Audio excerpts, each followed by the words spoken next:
Прийшли окупанти до нас в Україну, форма новенька, воєнні машини, та трохи поплавився їх інвентар. Байрактар, Байрактар. Російські танкісти сховались в кущі, щоб лаптем посьорбати довбані щі, та трохи у чах перегрівся навар. Байрактар, Байрактар. Приперли зі сходу до нас барани для восстановлення великої страни. Найкращий пастух баранячих отар. Байрактар, Байрактар. Їх доводи всяке озброєння різне, потужні ракети, машини залізні, у нас на всі доводи є коментар. Байрактар, Байрактар. Вони захопити хотіли нас зразу, а ми зачаїли на орків образу з російських бандитів. Робить примар. Байрактар, Байрактар.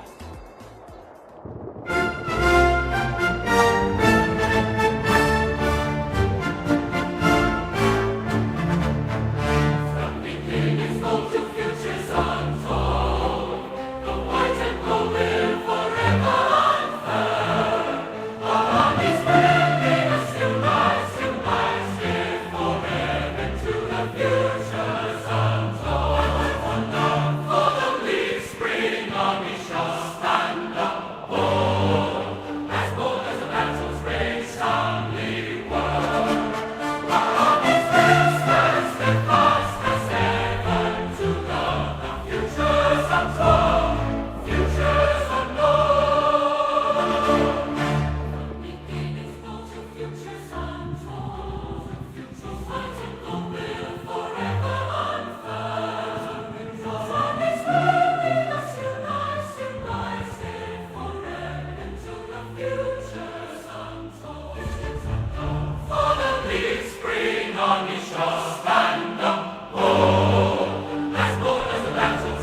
Yes. The Leaf Spring Army sends its regards.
Hello, everyone. I'm the Enforcer, and I'm accompanied by Enforcer Matt.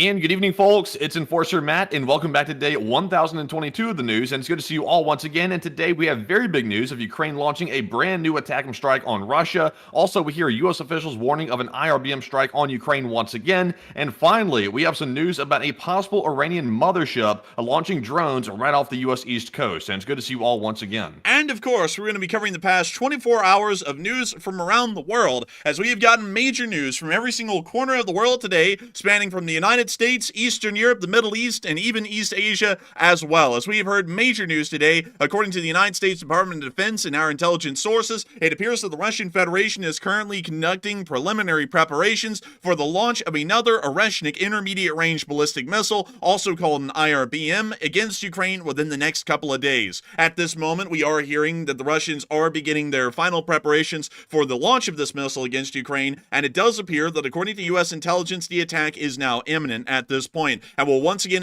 be a part of the Russian nuclear threat that is being not only directed towards the Ukrainian state, but also towards the greater West at large. Meanwhile, outside of Ukraine and inside of the local neighborhoods of New Jersey, we have been able to hear of probably one of the largest issues, or one of the largest contentions points of discussions inside the United States at this time, as a load of unknown drones continue to fly around the area of northern New Jersey, completely unknown to local authorities and the U.S. government. Many have been trying to speculate as to the origin of these drones or where they have actually come from. According to statements today, we have heard that one congressman has stated that it is apparently coming from an Iranian mothership launching these drones into the United States from international waters just off the coast. Meanwhile, the Pentagon Pentagon has claimed that there is no such thing as the Iranian mothership off the coast, although some Air Force and other assets of the U.S. Department of Defense have currently been sent into the areas off the coast of the United States to possibly investigate the matter. We have also been able to see some additional information as well from a statement made to the Associated Press by the FBI and the National Security Administration about the drones flying around in the New Jersey area and what is going on at this moment. And of course, we have also been able to get news out of the Peterson Space Force Base inside of Colorado Springs, also letting us know the actual involvement of the Department of Defense up until this point and what exactly they are seeing, at least from their end of minimal involvement, on the situation regarding possible foreign drones filling the skies over northern New Jersey. We have been able to get a lot of news about this today, and there has been a great deal of controversy surrounding this incident that is going on in northern New Jersey, but it appears that at this moment we may be getting closer to an actual legitimate answer to what these drones specifically are, or at least where they have actually come from. Meanwhile, outside... Man, it could be so crazy. It could be true. I see so many people in the chat talking about, well, there's no way there's an Iranian mothership off the coast, and typically I would agree with you on that. It sounds very unbelievable just at a first glance, but remember, we did let a Chinese balloon go all the way across America several different times, and for a long time we ignored it, and nobody even acknowledged it, and it was a conspiracy theory until someone finally photographed the thing, and then we finally admitted it was actually there. So it's possible, even though it sounds a bit, far-fetched. And of course, we have also been able to hear some other major news from other areas around the world as well, as we have been able to hear that inside of Syria, Russian spy ships are now pulled up along the coast with picture and video evidence to prove the existence of these vessels along the coast of Syria. We've also been able to hear that the Syrian interim government today has arrested the leader of Bashar al-Assad's special forces units and appears to be planning on holding him on trial for atrocities committed against the Syrian people over the course of the civil war. Meanwhile, the People's Republic of China has made a shocking and escalatory maneuver today, as we have heard that they are now scheduling their war game for another day. Nearly 100 Chinese vessels of the People's Liberation Army Navy and the Chinese Coast Guard are currently involved in a near blockade of the island of Taiwan, along with several dozen Chinese aircraft that are still in the area at this time, completely blocking off Taiwan towards the direction of the East China Sea and all the way down in the strait in between Taiwan and the Philippines. We have also been able to hear from inside of Ukraine itself that the battles continue to rage, but Ukraine has been able to launch a decisive ATACMS missile strike against the Crimean Peninsula, causing a severe amount of damage to Russian military infrastructure in the area, and a long-range drone strike has also been conducted on the city of Grozny itself, once again hitting another key Chechen military site and causing irreparable damage to Kadyrov's vision, or more so his ego, more likely. We have also been able to see that the front lines have been continuing on with a heavy amount of action in some areas, and the Russians continue to take high losses while the front line pretty much remains gridlocked at this moment. There is loads of news to cover from every single area of the world, and moving on into our first piece of news for the night, we have been able to hear from inside of Russia, according to the United States Department of Defense, that a possible Oreshnik launch appears to be imminent at this time. According to a Reuters report, that U.S. intelligence warns of a new Russian Oreshnik missile strike on Ukraine, and sources do say in the United States government that they do not believe that the firing of the Oreshnik IRBMs will change the course of the war at all, either on the negotiating level or on the actual strategic and tactical level on the ground in the current conflict. Nevertheless, the launch of the Oreshnik IRBMs is a larger part of the Russian tactic to conduct a form of nuclear blackmail against the state of Ukraine and the Western world for pursuing its own interests. From what we have seen last time, the larger threat that was seen, although the Oreshnik launch didn't really cause any large damage at its impact site at Dnipro, was that this weapon could easily be armed with a nuclear weapon and could cause mass devastation to Ukrainian cities, or maybe even the Western world at large, if they were to continue to push the so-called mighty Russian bear, or at this point we know it's a sad, shriveled up, wet dog, into a corner where they might begin to lash out in anger. But nevertheless, it does seem as though the United States government is already beginning to see that such an attack is imminent, and it does appear that we have also been able to hear of that as well well from the United States Embassy inside of Kyiv, as it has warned U.S. citizens in the past of increased threats of missile and air attacks by the Russian Federation here within a short time in the future, appearing to directly coincide with the threat of an IRBM being launched into Ukraine again, possibly meaning that the U.S. intelligence forces and sources have known about this for some time and are now finally making this information public to the rest of the U.S. citizenry, possibly even being forewarned by the Russian Federation on nuclear de-escalation channels, so that way we would not react in any strong way if this IRBM is to be launched within the next few days. Nevertheless, the action is a very provocative one, regardless whether it will cause a great deal of damage or even change the course of the war. According to the United States Department of Defense, these kinds of actions are the first that have ever been seen in history. An intermediate range ballistic missile has never been fired in combat before until one was fired by the Russian Federation onto the city of Dnipro about a couple of weeks ago. From what we are generally understanding, it does seem as though the Russians, according to intelligence, are going to fire another one of these Oreshniks again at Ukraine. And a lot of people do believe with pretty much an unwavering certainty that the Russian Federation is going to take another foolhardy and unthought of action, firing another Oreshnik missile into Ukraine. And Matthew, what are people currently thinking about that? And what are you thinking about it as well? Are they going to launch a IRBM, in your opinion, into Ukraine? And do people think that as well, or are they thinking something different?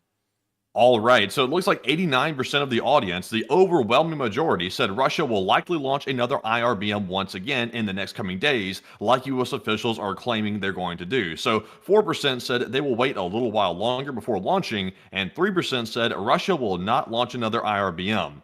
And honestly, I have to say this is looking extremely reminiscent of the first launch. We started off by hearing an alert from the Kyiv embassy, the U.S. embassy in Kyiv, that is, and we've just gotten one about a couple of days ago, referring to missile launches in the future. So we're also hearing here directly from U.S. intel officials that another launch is imminent in a few days. So that's as clear as it gets. They are warning allies that it's going to happen again. And right now, we don't know if it's going to be an empty IRBM with nothing on board, or is it going to contain a conventional warhead this time, or maybe even a MIRV once again. So we just simply don't know at the moment, but it's certainly going to happen in my opinion. It's just a matter of time. But Enforcer, what say you? I would have to say that in my opinion, I generally would believe that the Russians are probably going to launch another one. Considering that the first one really didn't have a lot of pushback behind it or international condemnation for using an intermediate range ballistic missile, I would assume that they're probably going to be using one again. While there wasn't a lot of pushback, it was something of great concern, considering that this weapon could easily be nuclear armed, and considering that it does have a multiple independent reentry vehicle, allowing for a single missile to carry multiple nuclear warheads. This missile carries a lot of danger and a great threat with it whenever it is launched at the state of Ukraine. For this reason, considering that the Russians will probably still be believing that this will help them out at the negotiating table here in the future, they probably will be firing an Oreshnik intermediate range ballistic missile without a doubt here in the next few days, because they probably are believing that the first attempted round of negotiations or peace talks will be beginning sometime during the early part of next year, most likely before March or April, or at least the attempt will be made by that point. For that reason, they're wanting to try and set forward as severe a threat as possible by bringing out the nuclear capable weapons like the Oreshnik that could be used against Ukraine to deliver a deadly blow if the Russian Federation ever went absolutely stir crazy and insane for no reason at all. I generally do believe that they probably will be launching one just based off of the precedent that we got last time. And just like you said, Matthew, they're pretty much doing the exact same things that they did the first time. We're already starting to get little tips from here and there that they're possibly going to be launching one, and now it appears that the U.S. Pentagon is even starting to precede the attack by saying that it will happen. And if they're saying it's going to happen, it most likely, without a doubt, will happen. The Pentagon rarely ever says anything to the public unless if they are nearly 100% certain that it's going to happen, or by saying it, they will largely avert the situation entirely and pretty much put the Russians on notice that they already know what's going to happen, so diplomatically it would not have the effect that the Russians are aiming for. Either way, and also, like Putin's been saying for quite some time now, for several weeks, they are going to be launching those on a regular basis. And of course, it all depends on their supply of the missile. How many do they actually have in their arsenal? And that currently, right now, we really don't know how many Oreshniks that the Russians have at their disposal that are actually functioning and able to work. So that will be the only restriction on how many they launch into the future. But they said they're going to continue testing that and perfecting the operation of the Oreshnik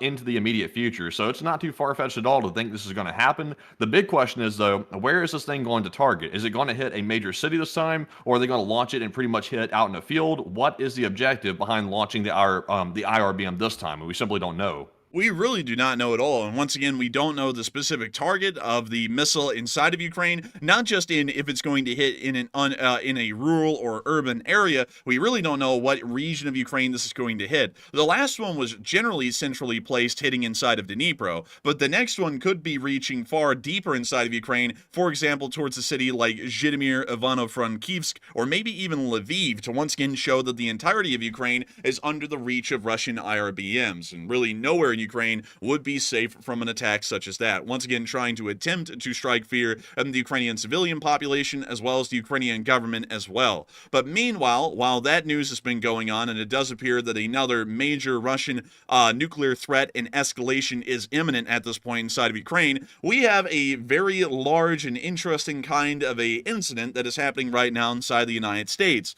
The reason why it's large and a major incident is because it's captivating the attention of the entirety of the Republic at this moment, including the U.S. government inside of the Congress, as well as the citizenry across the nation from coast to coast. According to information that we've been getting for a while now, it generally seemed as though it was some sort of a weird conspiracy theory that was beginning in the area, but citizens of the northern area of New Jersey were beginning to report incredibly weird flying objects, unidentified flying objects, that were flying around the airspace of northern New Jersey for some time. Many people were speculating as to the origin of these unidentified flying objects, some saying that they may be some form of military test being conducted out of the Picatinny Arsenal within the northern area of New Jersey. Some others saying more outlandish things that largely would not be believable, such as these being UFOs that are flying around that sometimes look like commercial airliners. Others are saying that maybe they are drones being flown by some sort of a foreign power, and agents from foreign countries have been able to manufacture and create drones within the area of northern New Jersey and are now flying them around in intelligence gathering operations against U.S. arsenals and U.S. objectives that are currently operating inside of northern New Jersey.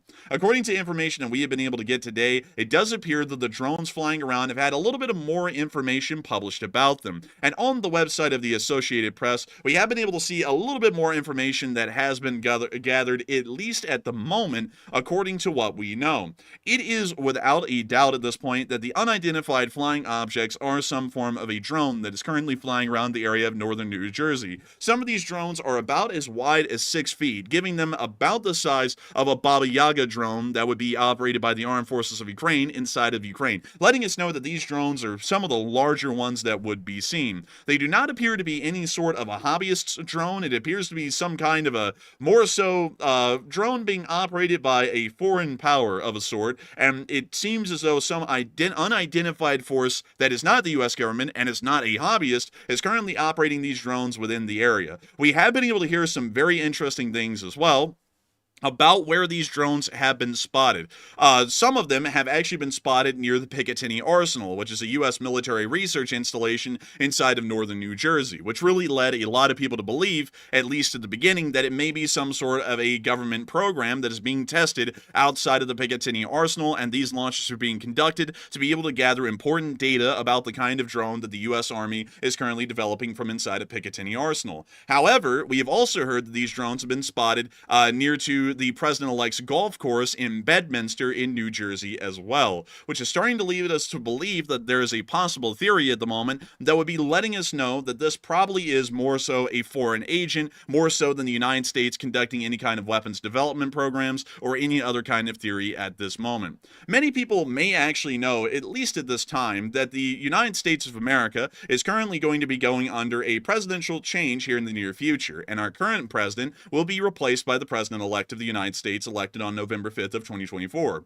There have been threats made against the president-elect's life against the Islamic Republic of Iran, who has made it quite clear that they are openly hostile to the United States in general, but specifically incredibly hostile to the incoming president-elect, as the sitting president at this time has had to give direct warnings and threats to the Islamic Republic's government that any attempts against the life of the president-elect will be met swiftly with U.S. armed forces operating against the Islamic Republic of Iran directly inside of the Middle East. We have been able to see that these threats have largely kept the Islamic Republic at bay, but it does appear that there is some very interesting dots that can be connected that gives us an idea that of all of the current running theories, there may be something a little bit more to it than what meets the eye. We are hearing, at least a little while ago, and I would like to show you this, that about 6 days ago, and I do want to make this a little clear, this was only 6 days ago, and this was inside of the area of, let me make sure, I believe this was at, let's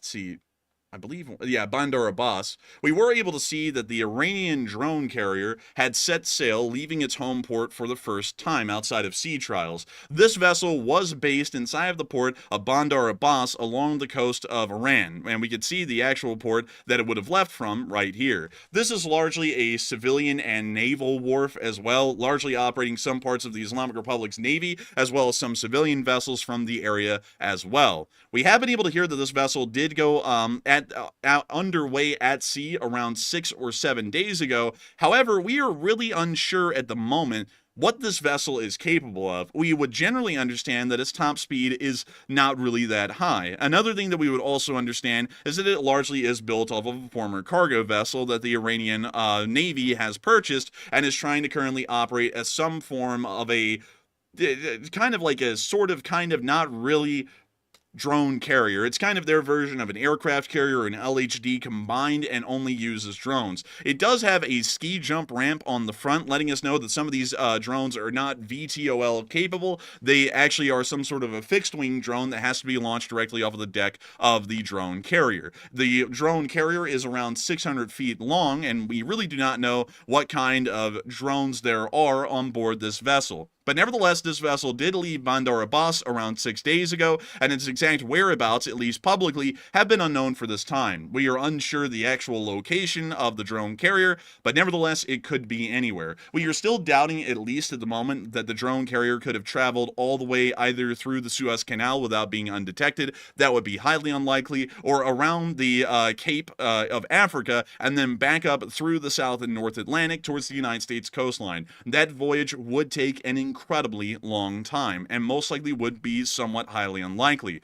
Nevertheless, there has been a statement made today by a U.S. Congress member that has claimed that there is currently an Iranian drone mothership currently off of the coast of the United States of America, sitting outside of territorial waters in international waters, that is operating and launching drones inside of U.S. airspace within the area of northern New Jersey.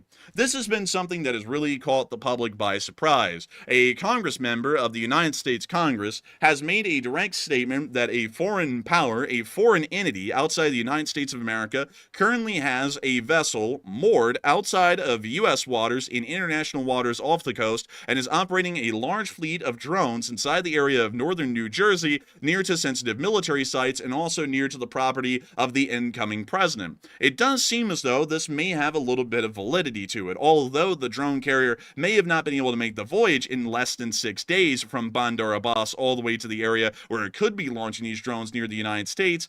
It seems that it might be a little bit plausible. It's the best explanation that we have, at least at this point, for where the drones are coming from. They are clearly not from another planet. They clearly are drones about 6 feet wide, some of them fixed wing, some of them not fixed wing, and they are clearly not drones of hobbyists, being operated by some sort of a foreign power, possibly in some sort of an intelligence gathering operation. At this point, this story is the one that seems to kind of sort of maybe be falling within a little bit more of a reasonable framework. However, the Pentagon has come out swinging today and has claimed that there is absolutely no proof of an Iranian mothership anywhere near the United States territorial waters launching drones into the area of northern New Jersey, and has stated this very clearly. We have also been able to get an additional statement from the United States Space Force, largely involved with intelligence gathering operations such as this from Peterson Space Force today, where the Department of Defense has made it quite clear what their involvement is right now. This statement was actually issued directly from the United States Northern Command.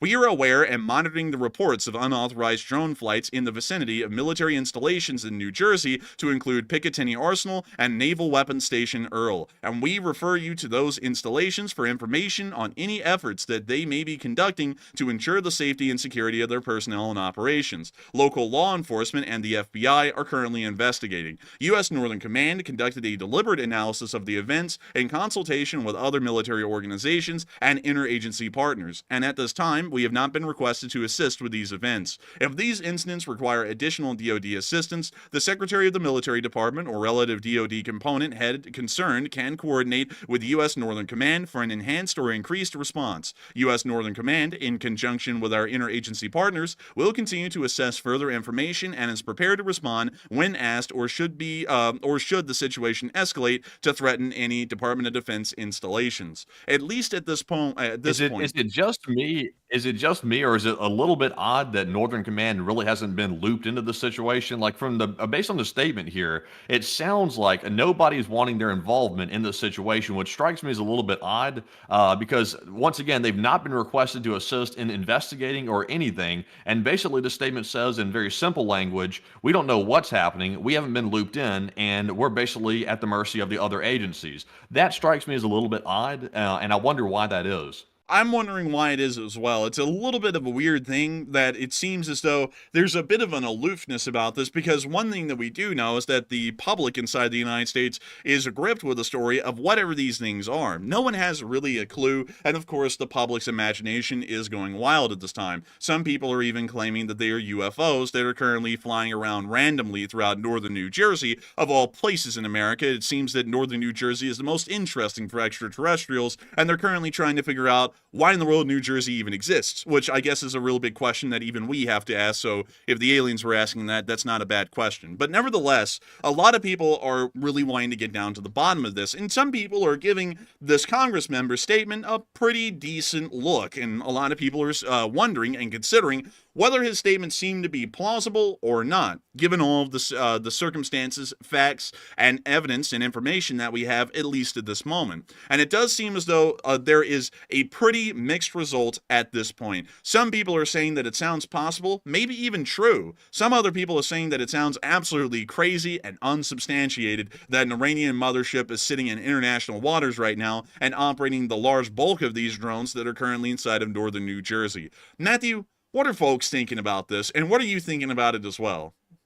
All right, so this poll is pretty evenly split, and it's causing some controversy in the chat. Some people are highly opposed to the idea that an Iranian ship of any sort is off the coast, and some people believe it's a certainty. So 33% said it sounds possible and maybe true, while 32% said it sounds absolutely crazy and unsubstantiated, and 26% said I need much more intel.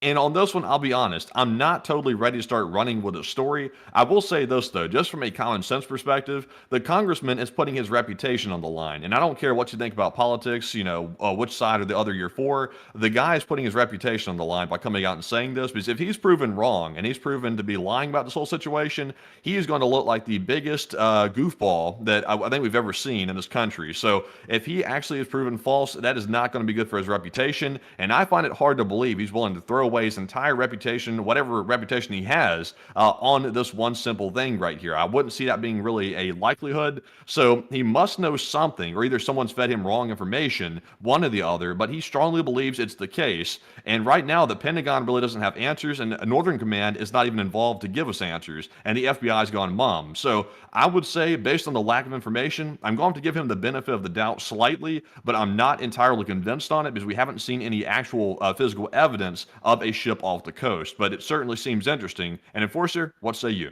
I would have to say that I'm actually a little bit within the 9%, unsure and undecided. I would actually really be more so with the 26% that we need much more intel on the matter at the moment. So far, we really still do not know a lot about the drones inside of New Jersey. I would say that there has to be a decent amount of credence given to the idea that it may actually be the Iranians. We are largely under the understanding at this point that these are in fact drones, but we do not know whose drones they are. They are not U.S. drones, at least from what the government is publicly stating at this time, so they have to be from some sort of a foreign power. Now, with that in mind, there are only a couple of foreign powers that would like to fly a large amount of drones and intelligence gathering operations over an area of the United States. Those countries being the Russian Federation, the People's Republic of China, and the Islamic Republic of Iran.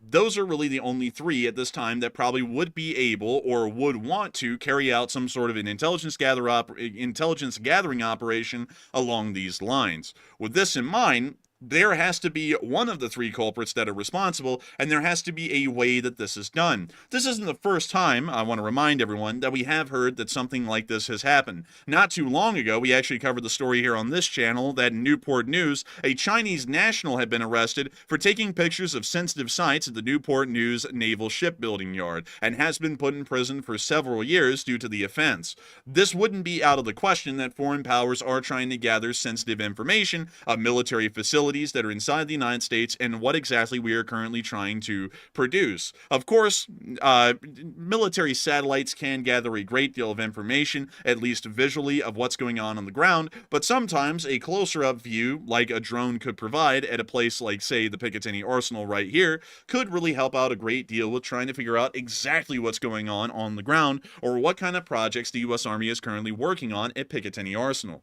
Picatinny Arsenal does work on a large amount of advanced projects for the U.S. Army, some of these involving optical systems and others also involving a great deal of drone technology. This still does once again throw it back into the camp that it may not be a foreign power at all, and this may be a large amount of drones being tested at Picatinny Arsenal, possibly to try and test the theory that drone swarms may be an effective form of fighting in the future for a U.S. Army, of that future, but we are not entirely sure still of that matter. It is something that we do want to make very clear. I don't really know at this point whether the story that is an Iranian mothership is highly likely or not. Currently, we have no video or picture evidence to confirm that there is an Iranian mothership sitting in international waters near the U.S. coastline, and also, the only Iranian mothership that could be launching these sorts of drones was just launched and underway from Bandar Abbas only 6 days ago.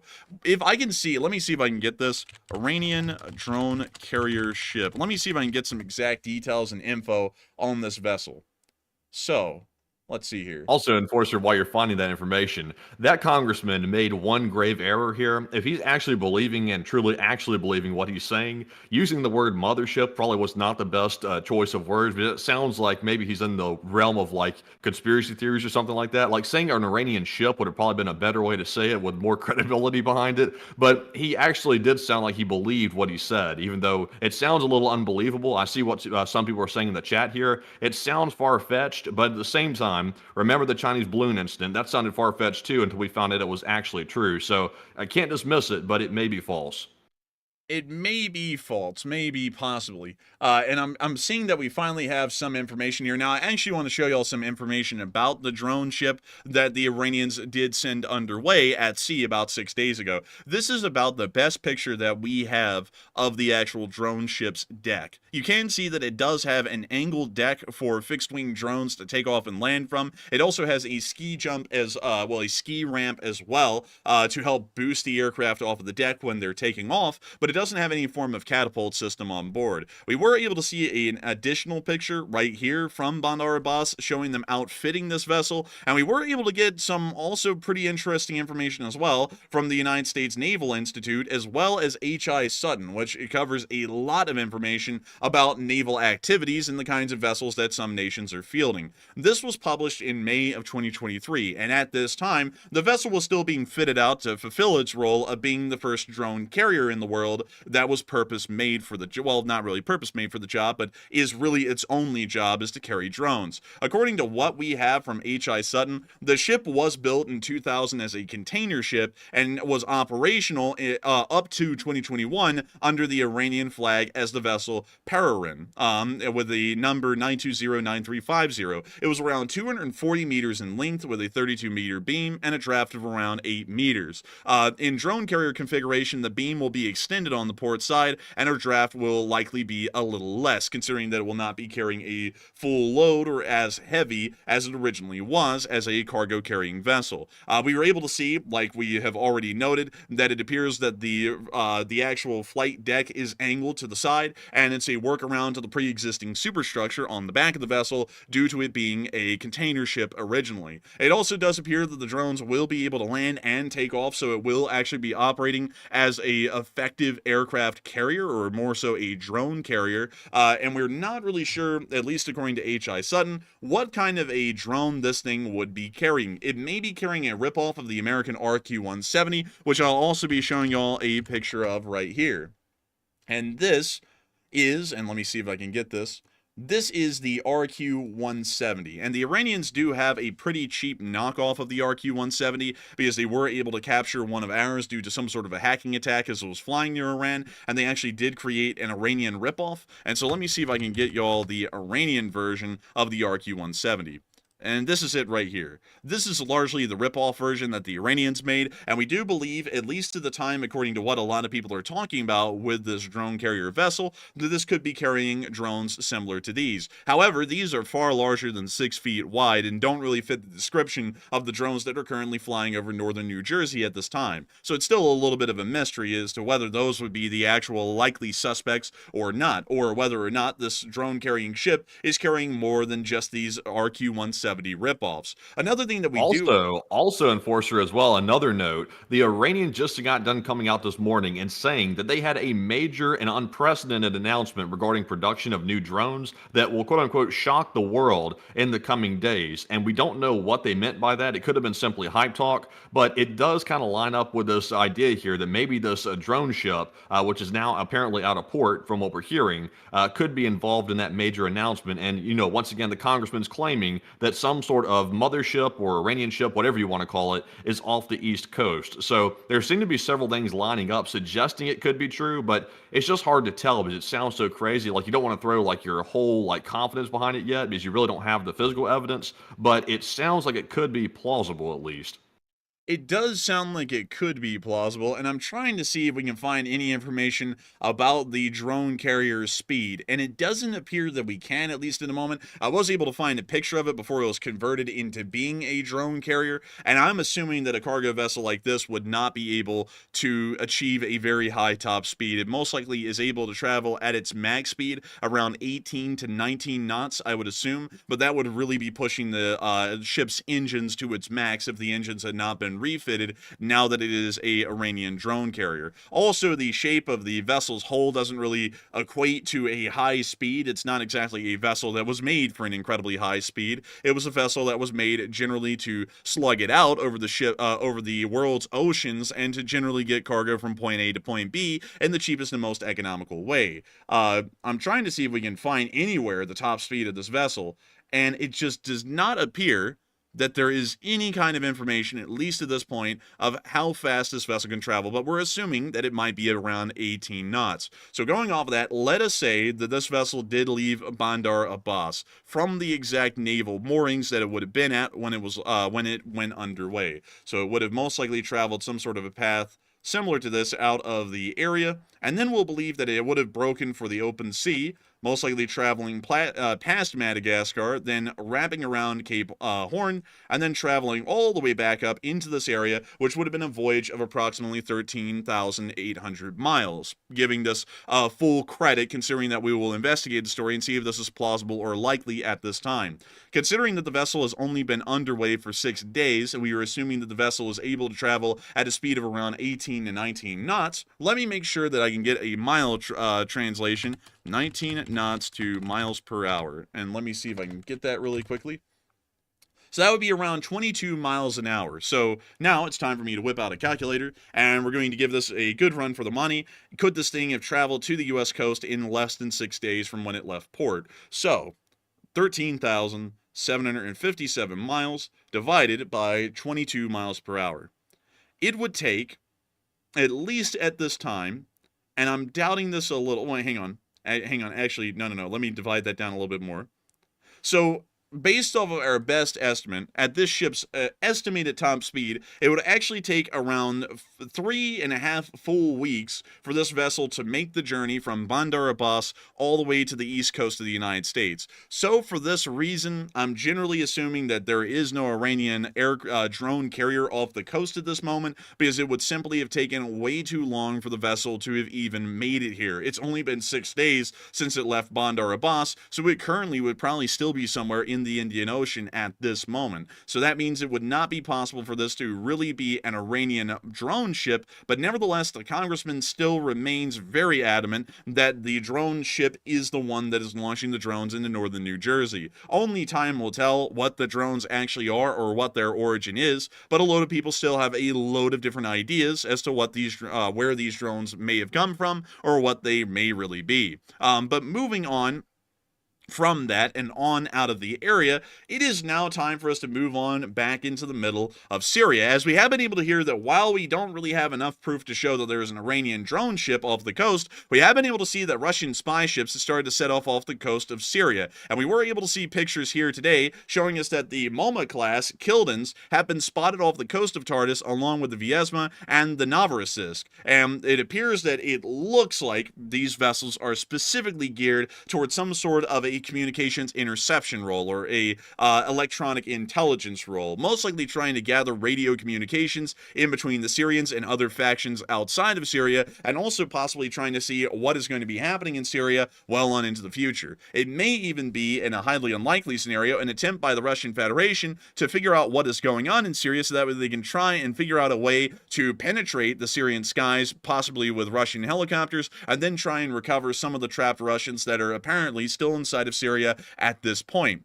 Otherwise, it doesn't appear that the Russians really have a lot going on at the moment, and now they're simply trying to observe the Syrian situation as the interim government continues to try and form a new nation out of the remains and ruins of the Syrian Arab Republic of Bashar al-Assad. Meanwhile, down near the area of Damascus, we've been able to get major news that the interim government has arrested Major General Suyal al-Hassan, the commander of the Syrian Special Forces, and we were able to see a video proving his arrest today by the interim government's forces.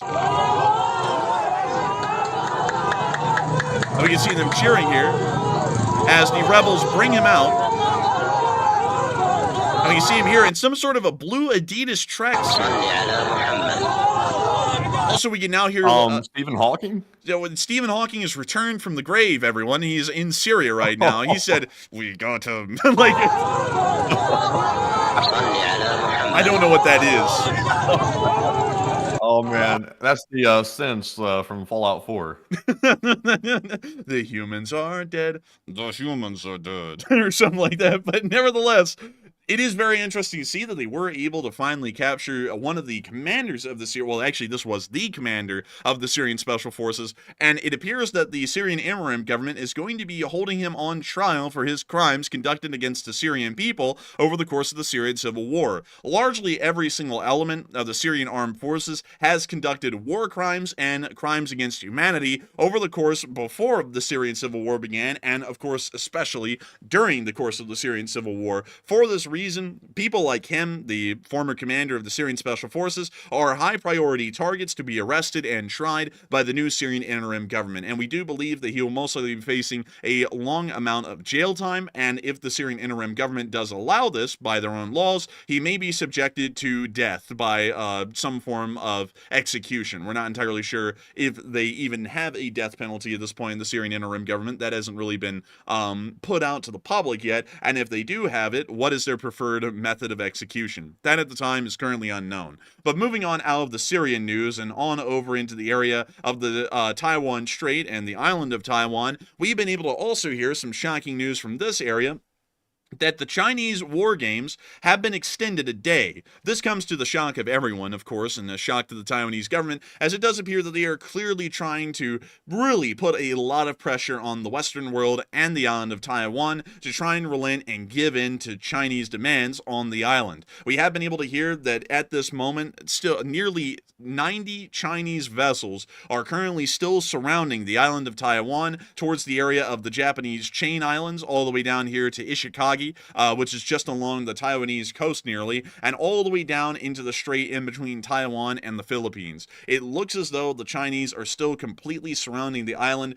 with a massive naval force. If we were to take into consideration the actual size of the People's Liberation Army Navy, which is around 440 vessels at this time, that means that the amount of ships that are involved in this operation currently account for nearly 15% of all of China's naval vessels, but that is of course not including the Coast Guard vessels, as the Coast Guard in China is, like the US, not a part of the US Navy, so it's a completely different branch with its own vessels and its own equipment. But still, this is a major situation that is still going on at the moment on a diplomatic level. While China is probably not going to attack Taiwan over the next few days or the next few weeks, they are still starting to really bring down the hammer on low-level coercion. China operates in 3 different principles when trying to deal with the island of Taiwan. The first is a united front, where they generally try and get every nation on the world, in the world, on the same side as the Communist Chinese, largely revoking their recognition of sovereignty for Taiwan and instead giving it to the Communist Chinese.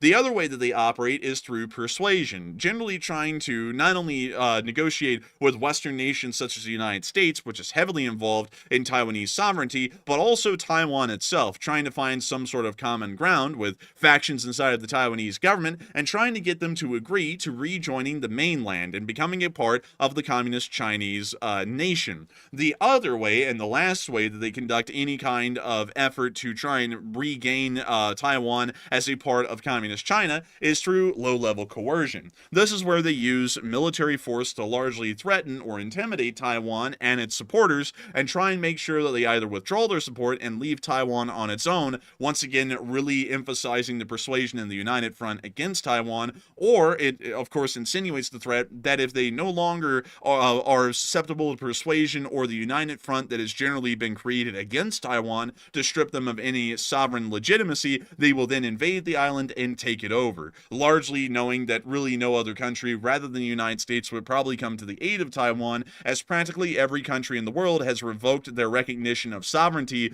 to the Taiwanese and instead have given it to the Chinese instead. This is a really huge diplomatic thing to explain how that's all worked over about the past 60 to 70 years. As Taiwan and China technically are the same country, but 2 totally different countries at the same time. It's a very confusing thing. Taiwan and China are still the holdovers of the Chinese Civil War from 1945 to 1949. And over the course of that bloody war that lasted for 4 years, the Communist Chinese, led by Mao Zedong from northern Manchuria, were largely able to capture the entirety of mainland China. The Democratic Chinese, also called the Republic of China, were defeated on the mainland and traveled to the island of Taiwan to live in exile. Since then, the wars never officially ended, and both countries legitimately are China. Taiwan is technically called the Republic of China, and China is called the People's Republic of China. It's very similar to the situation in between North Korea and South Korea, but instead of them being on the same landmass and splitting it in 2, the Republic of China is on an island, and the Communist Chinese are actually in mainland China. So, internationally, everyone largely considers them to be the same country, and even the Chinese and the Taiwanese consider themselves to both be Chinese. The issue is, however, is that over time, the Communist Chinese have really played their hand well diplomatically and have been able to get a load of countries, including the United States, to strip their recognition of sovereignty from the Taiwanese and instead tack it on to the Communist Chinese on the mainland. The United States actually doesn't recognize Taiwan as an independent country from the Communist Chinese. We actually say that they are a part of Communist China, but they are a breakaway region and respect the sovereignty of their government. That generally is still what we would like to achieve, and Taiwan generally has flourished under its own democratic leadership since the 1980s and has become a major part of the Western world financially, producing a large amount of the semiconductors that are made pretty much anywhere in the world. Not only that, Taiwan is now playing a very important role as China is now emerging as the United States' main rival on the world stage, and it's generally trying to posture itself that by 2050 it will either rival the United States in economic and military power or actually overdo the United States in economic and military power and become the main homogenous power on the face of the planet. For this reason, Taiwan now plays a crucially important role in the Chinese containment policy, where we've generally created a string of nations, South Korea, Japan, Taiwan, the Japanese Chain Islands, the Philippines, as well as the areas around the Java Sea, to largely hold the Chinese in and stop them from expanding further into the Pacific or further into the Indian Ocean and being able to exert maritime influence into these areas. Still, it does show that this is a very important issue, and we're trying to make sure to walk around the situation as carefully as possible, because if it's mishandled, we could see that the war pops off before anyone is really ready, either the Chinese or the United States. And so we are going to be trying to see what happens with this war game, but once again, the Chinese are really starting to ramp up the diplomatic pressure against the United States and its support for the sovereignty of Taiwan, but not their independence of Taiwan. But nevertheless, moving on from that news and now on into the area of Ukraine, it's about time for us to finally start getting into the news that everyone is truly waiting for, the Ukraine war news, because there was also a lot of news that we weren't able to include in the title tonight that happened in Ukraine. We were able to hear of a pretty decent amount of drone attacks that happened inside of Grozny today from the Ukrainians. We also heard of a pretty significant ATACMS attack that did occur on the Crimean Peninsula, a ATACMS attack that may have happened at Taganrog. We're not really sure what happened in Taganrog. There were some very large explosions and a good amount of damage that occurred. We don't know if that was ATACMS or some other form of weapon. We were also able to hear of other deep strikes happening in Kursk, and generally heavy battles occurring along most front lines, except, interestingly enough, the Chasiv Yar and Pokrovsk front, where there was no video and picture evidence that came out today. But Matthew, I'm understanding that we actually have a couple of questions, and what do we got? All right, so for our first super chat of the night, this one goes to Praptor, who puts in a $20 donation, and huge shout out for that support, by the way, and we appreciate it very much. It helps keep the channel running. Hey! And Praptor says, this channel is arguably one of the most meaningful and needed sources of global news available in today's media atmosphere, and sending love from Canada, and keep up the incredible work. Hey, and thank you so much for the support, Praptor, and helping this channel to keep on running all the way from Canada. What a cool place, Canada, by the way. Maple syrup and a whole bunch of beautiful stuff up there. And I gotta say, thank you so much for enjoying this channel and saying so many kind words. We've seen a load of kind words from folks tonight, especially in the countdowns of the stream. And I gotta thank you so much for really enjoying this channel and supporting it and helping it to be possible. We try our best to make sure that our news coverage is pretty balanced and pretty reasonable. And I hope that tonight it really has shown through, because we actually, for one of the first times ever, went into a deep dive into something that is happening directly inside the United States with the drone incidents over northern New Jersey. And I hope that we were really able to give that a great deal of credence and not really give a specific narrative, but really explore all of the options, as well as the congressman's claim that there are Iranian drones inside of New Jersey, which was how we wrote the title, because we knew that a lot of people had heard that statement today, and we wanted to make sure to explore that topic and talk about whether that's likely or not, or what it may actually be. But beyond that, I gotta thank you so much for enjoying the channel and throwing in your first support ever, because it is folks like you who help to make this channel possible and help us to be able to report on so many things around the world. At the beginning of this channel, we were just a Ukraine war channel, and that was a very honorable and admirable thing for us to be at the time and cover that kind of news. But as time has gone by, we have started to get more and more diversified with the kind of news we cover. And nowadays, it's pretty normal for a lot of people to see quite literally a broad and wide range of topics being covered every single night. And we would have never been able to work our channel up to this point and be able to start to cover all kinds of different bits of news from around the world if it wasn't for amazing folks like you who have been saying kind words and supporting us the entire way. And not only that, tonight, for the first time ever, supporting this channel and making it possible. I gotta thank you so much for enjoying this channel and wanting us to keep up the incredible work, because if it wasn't for folks like you, we would have never been able to keep up the incredible work in the first place. No one has to support the channel. Really, the channel only survives through viewer support on the live streams, but nevertheless, folks like you who go out of your way to do something that no one has to do helps to make this channel possible. And so a huge thanks to you so much once again, and I hope that addresses that incredibly well. And before I move on from your super chat, I did want to share something really cool that I've wanted to share about Canada for a while.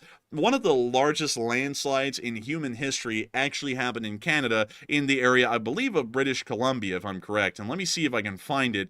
Yeah, here we go, right here. The Frank Rock Slide. This was actually pretty wild at the time because literally an entire mountain face caved in and turned into a landslide, and I believe it killed about 100 or so people. It was a little bit less or a little bit more. It's one of the largest in the world, and the landslide was so big, it happened in, I believe, 1905, that still to this day, there is nothing that has grown over the rocks that exists from this slide. You can pretty much still see it the way it was back in 1905. The only things that have changed is that the river area has been cleared out of rocks. They also cleared away some of the rocks to create this highway that travels through the area, and also they created a cut to build the railroad back through again. But beyond that, this thing is several miles wide, and it's absolutely crazy. I actually got to give a huge shout out for this story and for knowing about it to a really cool channel called Part-Time Explorer, which travels around pretty much the North American continent and gets a whole bunch of cool stories on disasters or incidents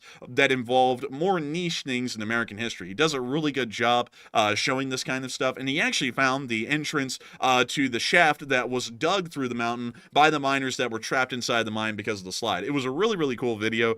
And since I've heard about it, I've always been wanting to talk really quickly about this story because I'd never seen a landslide this big before that was that impressive. And I was like, that is just an incredibly cool thing. And that guy did a great job at turning that into a very well thought out and well presented documentary. Truly a kind of an example for many people to take when conducting any kind of an exploring video. He did an amazing job at it. But still, thank you so much once again for the support and helping this channel to keep on running, because if it wasn't for folks like you, I wouldn't be able to give you a little fun fact about Canada, and I also wouldn't be able to keep this news running day in and day out with Enforcer Matt. And so a huge thanks. Hello there. But with that, thank you so much once again for the support. I hope that does address that well, and we are on to the next one.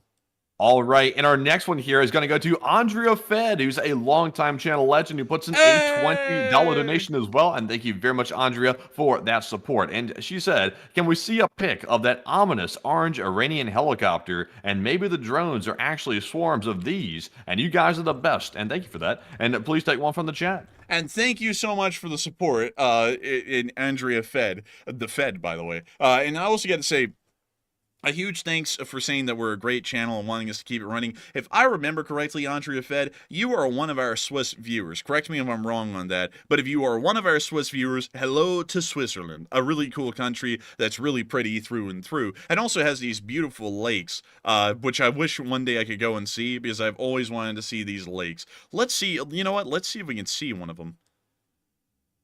Yeah, I mean, look at that. I mean, that's just gorgeous right there. I like that lake. That's a nice lake. The water's very green in this lake right here. It's almost like, you know, it's almost full of algae or what, but it's green. It's like bluish green. It's really pretty, though. I really love it a lot. And one day, hopefully, we will see it. I don't know when, but maybe someday. But beyond that, though, let me make sure to get your super chat really quickly and reread it myself. And let's see. The ominous orange Iranian helicopter. I was able to find their version of a Cobra, the Tufan here, but I do not believe that that's the orange helicopter that you're talking about. So let me go see if I can get a list of Iranian helicopters and see if we can find the one that is orange. And so let's see. Islamic Republic of Iran Army Aviation. That would be the one. And let's see if we can find it. So is it the Hessna Godhead 285? That ugly thing? Is it the one that was made out of the news helicopter? Is that what you mean? I think maybe it is that one, maybe. Let's see here.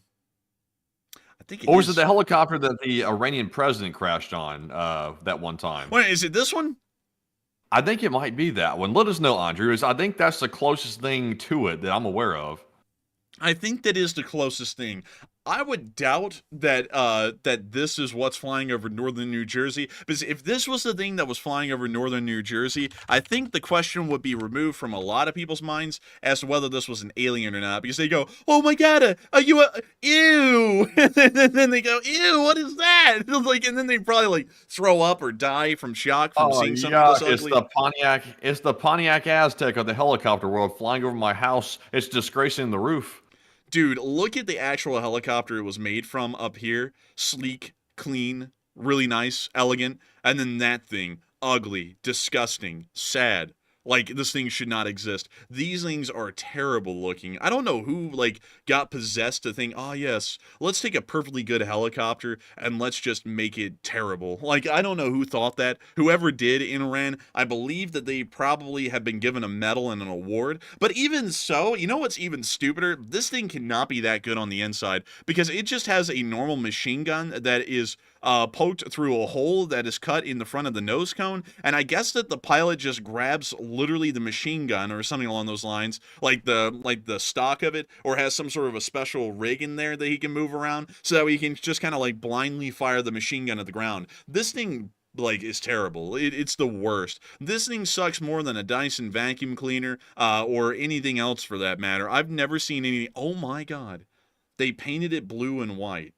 Ew! It's like a marine helicopter or something like that. Like they painted it up like a recreational boat. Dude, and why are these pictures having no pixels? Like, it's like they have... I don't want the pixels. Like, keep it blurry. I don't want to see it. Dude, and look at this, man. That's really a beauty. Oh my god, man! It's like modeled after like a little pecking bird or something like that. You know, like the little small bird. What's the name of that little thing? Is, you know, those little small birds like common bird. A finch or something like that, man. This thing's like a finch. Man, this thing is terrible. This thing is a crime against humanity. I don't even know how that thing would fly. But let's see. Do they have any other pictures of this thing beyond these? So it looks like, once again, there's no pixels. Where in the world did they rip off the pixels from? But let's see here. I want to see, is there anything else on this helicopter? So they painted one up in gray to make it look ultra modern. That still doesn't do anything for that helicopter. Like, it still looks terrible. I don't know what in the world possesses them to make garbage. Like, I would just not make it if it looked like this. I'd be like, hell no. One day, y'all, this thing is going to be introduced to War Thunder as a buyable premium at like 7.7, I will promise you. Probably under the Russian tech tree, I would assume. I think that'd be funny if they did. But yeah, this thing is terrible. Also... do they paint it in black? Dude, they painted this thing in every single color, trying to make it look better, and nothing's ever worked. You know, they should take it down to their little secretive bunker. You know, the little, like, really decked out bunker they've got. Put it on a trailer and drive it around. That would like top it off. Like here, that'd be the icing on the cake. And play that Assad song as it's like driving around. Il-Basiri al-Bashar, Wahmadi Sulami al-Basiri al-Bashar. You know, something like that. Like, that would really make it badass, honestly. That would really, like, fill out the whole thing. You know, and they're building helicopters like these. Like, while we're building, what was that thing, Matthew? The Belle Valor? I think that's what it's called. Yeah, this thing, we're building this as our utility helicopter. They're building those things as their attack helicopters. Who's doing better? I would only guess that they're doing better. That clearly has engineering expertise. This looks like it was made in the backyard of someone's shop, you know, like, it just cannot compare, basically. Yeah, it's this one here is like the Amazon, like right here. This is like ordering something off of Amazon, and that Iranian one's like getting something, a fine piece of stuff off of Temu. What is that thing, Matthew? That Sikorsky helicopter that lost a bid? What was that one called? I can't remember. Just punch in Sikorsky like failed helicopter, and it'll probably pop up. Maybe it was the Sikorsky. Oh, Defiant X. I think it was the Defiant X. Let's see. The Sikorsky. Yeah, I think it was the Defiant X. Oh, yeah. Oh, I hate that this thing lost a contract. This is like, I would have to, I'm not going to lie, y'all. This thing looks way cooler than the Belle Valor, in my opinion. I just think it was amazing looking. Like, that thing was so cool. It was like the Cheyenne brought to life, but in a way that works. Yeah, somewhat. I like the two rotors on top, but I don't like that propeller at the back. That kind of messes it up. What do you mean? That's what makes it so cool. It's like the AH-56 Cheyenne. Have you ever seen that thing? No, I have not. Let me show you. Oh, buddy, you're in for a treat. This is the AH-56 Cheyenne. That thing's very flat. It's like looks like a pancake helicopter. Yeah, it's like a pancake, but you know what was cool about it? This thing went fast. Like, it was insanely fast. Let me see if I can get you a real, like, here's one on display, and you see that it has a normal helicopter rear tail rotor to, of course, stop the rotation, but it also has a rear propeller as well to help it achieve a high top speed, and this thing was able to get up to a top speed of 244 miles an hour. That's pretty impressive, at least. That's fast. Yeah, I mean, that was insanely fast. Let me compare that to the AH-64, which is currently in service. Let me go here. Let me scroll down, folks. Hang on, and I'll get you all the top speed for this, because I think it goes about 150. Let's see here. Yeah, so the max speed is around 180 miles an hour, but its actual cruising speed is around 165. So the Cheyenne could go 100 miles an hour faster at its top speed. The thing was like destined for success, and then the Treaty of Key West killed it, and so they had to go with a conventional helicopter for the Army. But that thing was incredibly cool. And the Sikorsky Defiant X was just like the precipice of actually reaching that kind of a deal in service. It just looked so cool to me. Like, this thing was neat. But anyways, with that, I hope that does address that the best I can, at least in my opinion. But a huge thanks for the support and helping this channel to keep on running. Because if it wasn't for folks like you, Andrea Fed, we wouldn't be able to keep this channel running, and we wouldn't be able to make this thing possible. And so with that, we are on to the last question in the segment, and then we're getting on into the news itself. All right, so the last one here goes to Glock, who's there, who puts in a $20 donation. And thank you very much, good sir, for that support. He said, my professor at University of and I think maybe Kyiv, did his doctoral thesis on the horse stirrups. And he said, a most important military invention ever. And what say you, Enforcer? LOC rocks. And I have to say, Glock, who's there, that is a very interesting idea, that stirrups were an important invention in military history.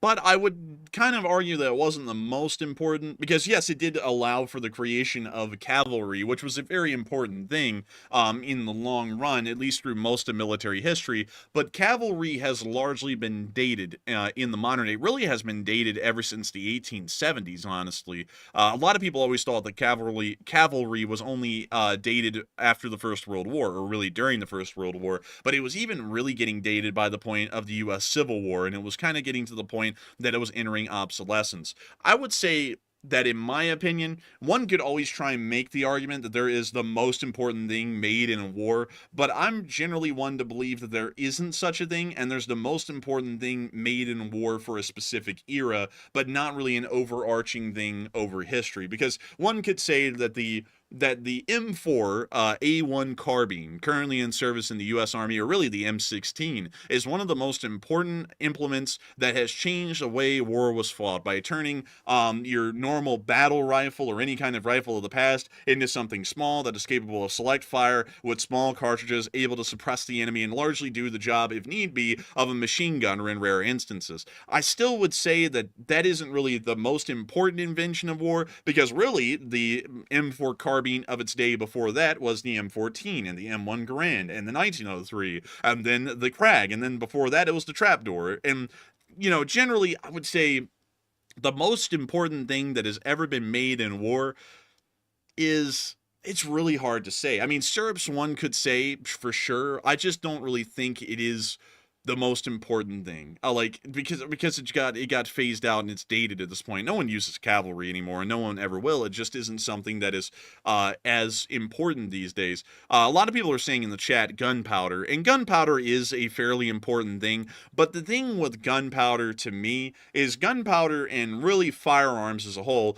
really only replaced the ballistic weapons of their age, and really did the same thing. It's a form of a ballistic weapon. So before that, you had crossbows of different bolt weights and also different draw weights as well, that were able to fire either more powerful bolts, because on a crossbow they're not called arrows, they're called bolts, or with a bow and an arrow. That was pretty much filling the same job as, say, a firearm in war. And it really, even so, at the initial invention of the firearm was not a standalone kind of a piece of equipment, and it still had to be augmented and supported generally by that. One second. I gotta check something really quickly, because my phone's in a new spot, because the computer has moved and now the messages aren't opening, so I cannot see what that was. So anyways, moving on from that, I would generally say, in my opinion, if I was to say anything was really important, I would actually say that the creation of the socket bayonet was probably one of the most important inventions in warfare, because it ended the age of the pike and shot era and brought forward the age of firearms being used exclusively on the battlefield without having to be augmented by other melee weapons, such as a pike or any other form of weapon before that. that probably, in my opinion, at least in recent history, will probably be one of the most important military implements ever created for the infantry. The other important thing that I would say has been made in the modern day is probably artillery based on gunpowder. That was probably another major change in warfare, because gunpowder based artillery is still used to this day. Of course, removing artillery like the trebuchet or anything along those lines, I still would say that that's probably a very important implement as well, in my opinion. But really, anyone can make the argument that anything's important. The machine gun was revolutionary. Drones right now are changing the way of warfare. Laser-based weapons are. Really, any innovation for its time that's changing the name of the game really is one of the most influential weapon systems of our time, or military inventions. But stirrups, at least for their era, was a very important invention, allowing for soldiers to be capable of fighting on horseback. That was a very important thing for the time. But nowadays, it really is a bygone form of a military invention, much like many others have gone. But still, thank you once again for the support, and I hope that does address that incredibly well. And with that, it is time for us to get on into the rest of the news. And we've got loads of news, long-lasting news. And also, I see that we also have a question as well about Taiwan. And if the U.S. helps Taiwan defend itself, why do you think the U.S. is actually motivated to help? And it seems as though a lot of people have different answers for this. And Matthew, what are people saying, and what are you thinking as well? All right, so real quick to revisit the Taiwan story for just a moment, as we're about to move on to our Ukraine news here, it looks like 49% on this poll said it's primarily for the semiconductors that the U.S. would help Taiwan defend itself, while 30% said it's an even combo of helping for the semiconductors and also supporting democracy, and only 15% said it's only to support their democracy. And honestly, I will say this, the honest and realistic reason why we would help Taiwan would primarily be for the semiconductors. That's not necessarily the right reason to help, but that would be the realistic reason the U.S. would be stepping in. Of course, it would be good to support every democracy around the world, but the U.S. simply is not minded like that. Also, they probably cannot afford to protect every single democracy. They kind of have to pick and choose their battles. So it would be mainly for the TSMC plant, but there may be a mix of maybe just helping out because it's the right thing to do, but that's probably on the back burner, honestly. But Enforcer, what say you? I would say that it is probably a part of our Chinese containment policy that makes Taiwan important to defend, as well as their production of semiconductors. If I had to go with one or the other, I have a feeling that the semiconductors are probably going to be prioritized over the containment sphere, because semiconductors and modern computer technologies is the second industrial revolution of our age, and is one of the most important things that has changed the way the world works, at least in our corner of the world. And I'm not just talking about social media implements or the way that we disseminate media, which has changed massively because of the internet and also computer systems, but I'm talking about all of those different things that are done industrially, commercially, and research-wise that are only possible because of modern computer technologies. Computers, could be argued, was what won us the Cold War, which is a story that a lot of people have never heard, but the United States was able to industrially and technologically outperform the Soviet Union through the 1970s and 80s because of the increased computational power that we got from our computers, and the Soviet Union was just not able to compete in the computer sphere, and that's largely what led to their economic stagnation and decline, is because due to our upper hand advantage in computer technology, they were simply no longer able to compete with Western economic growth, technological, or economical development at that time. So I would say that that's probably what's going to be prioritized, because in this day and age, computers can truly change the economic fate of a nation and the economic fate of an entire sphere of influence. So I hope that addresses that fairly well, in my opinion, because I still feel that while we have some very important strategic interests in the region, the economic interest of the semiconductors probably would win over. Still, nevertheless, we will come to the defense of Taiwan either way. But moving on from that and into Chechnya, it is now time for us to see what was going on in a Chechen POV 2024. Let's check it out. So it appears that we have a Chechen driving home from work. Oh, it's morning now. Well, he's going to go back to work. Turn the car around and get going back to the office. It looks like the sun just rose on a special forces facility. Oh, buddy. Dawn, I'm calling in for overtime. Dawn, I've got to turn around and head back to the office. I'm sleeping on the floor, Dawn. Don, this is, Don, like the, Truman Show, Don, where they turn on the light whenever they want, Don. It's really, really messed up, Don. I thought I was going home, Don. It's now morning again, Don.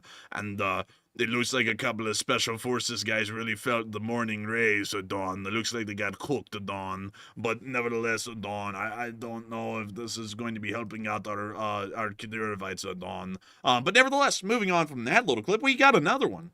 Check it out. Now, this one is also very interesting as well. Oh!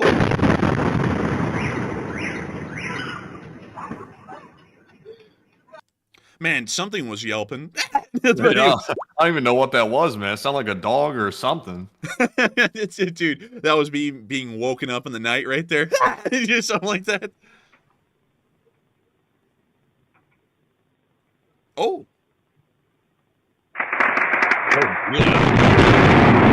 Dude, did someone start firing off a gat in the street as soon as it lit up? Like they went, blat, and they started firing a machine gun through their walls or something. Did you hear that? Listen to it.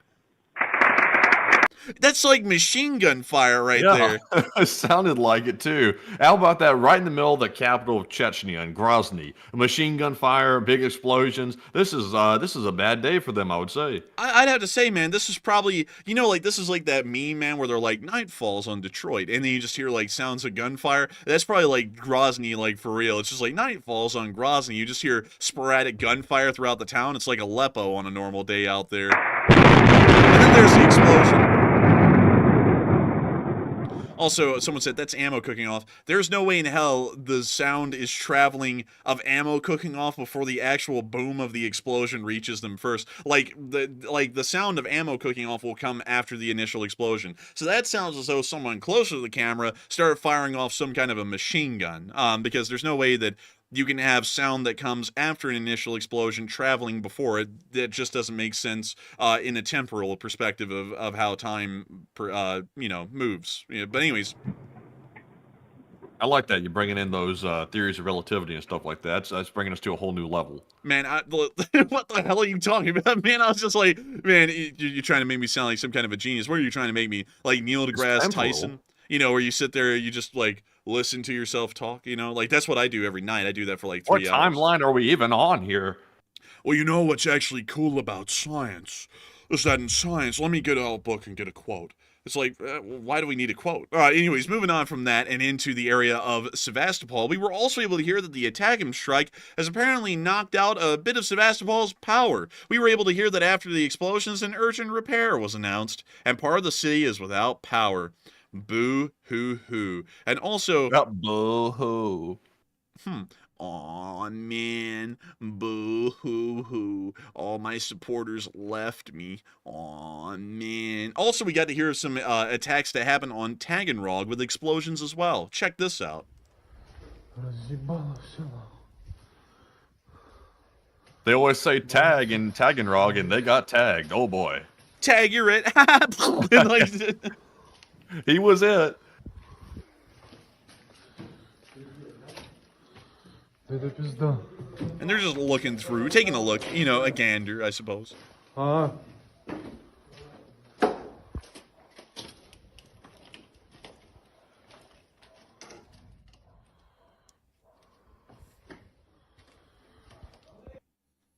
that's the end of that clip. But it looks like Taganrog got hit a little bit more. And I guess the folks in Taganrog are not drinking eggnog tonight, trying to make it rhyme. Also, what a nice alarm. I believe that's called the Vampire 2040, I think.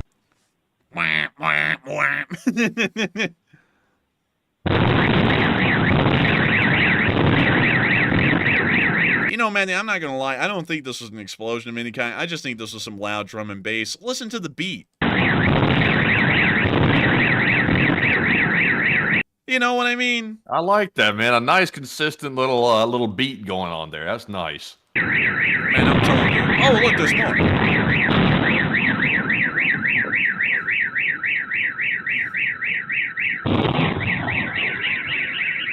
And the car alarms are going wild.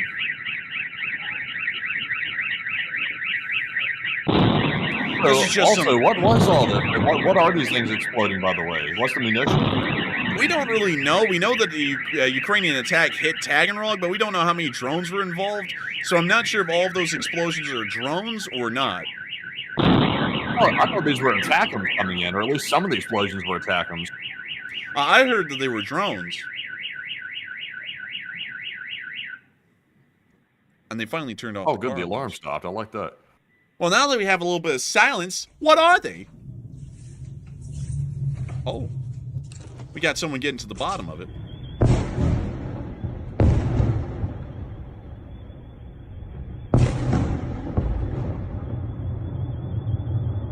Oh, and plus, I believe this was the ATACMs because it looks like right here, Taganrog was the target of the ATACMs strikes that we saw earlier today, and apparently it was near the aircraft repair plant in Taganrog, and we got the picture evidence of that on the ground as well. Here we can see the Russian repair facility at Taganrog getting burned after it got slammed by some ATACMs. And that's the end of that clip. Goodness gracious. And you told me that on Twitter we got a little bit more info? It says ATACM strike right there on the title. Actually. I'm blind, dude. I think I'm getting this mixed up with what happened in Kursk earlier, because Kursk, I think, was the one with the drone attack. And I think, yeah, I was about to say this. I was going to say the drone attack in Taganrog and the ATACMs attack in Kursk. I think the ATACMs attack was on Taganrog and not Kursk, and I had it the other way around. Whoopsies, everyone. Sorry about that. Sorry, everyone. Every once in a while, we have something mixed up just a little bit. But let's see here. Let me see if we can find that additional information here. Yes. It does appear that, yes, that is correct. This was an ATACM strike, and it appears that we also have additional information about that as well. So, with that, we are going to be moving on into our next bit of news outside of Taganrog after watching those ATACM strike down. And we were also able to see that in a smaller little town called Markine, that there was also another strike here by the Ukrainians as well.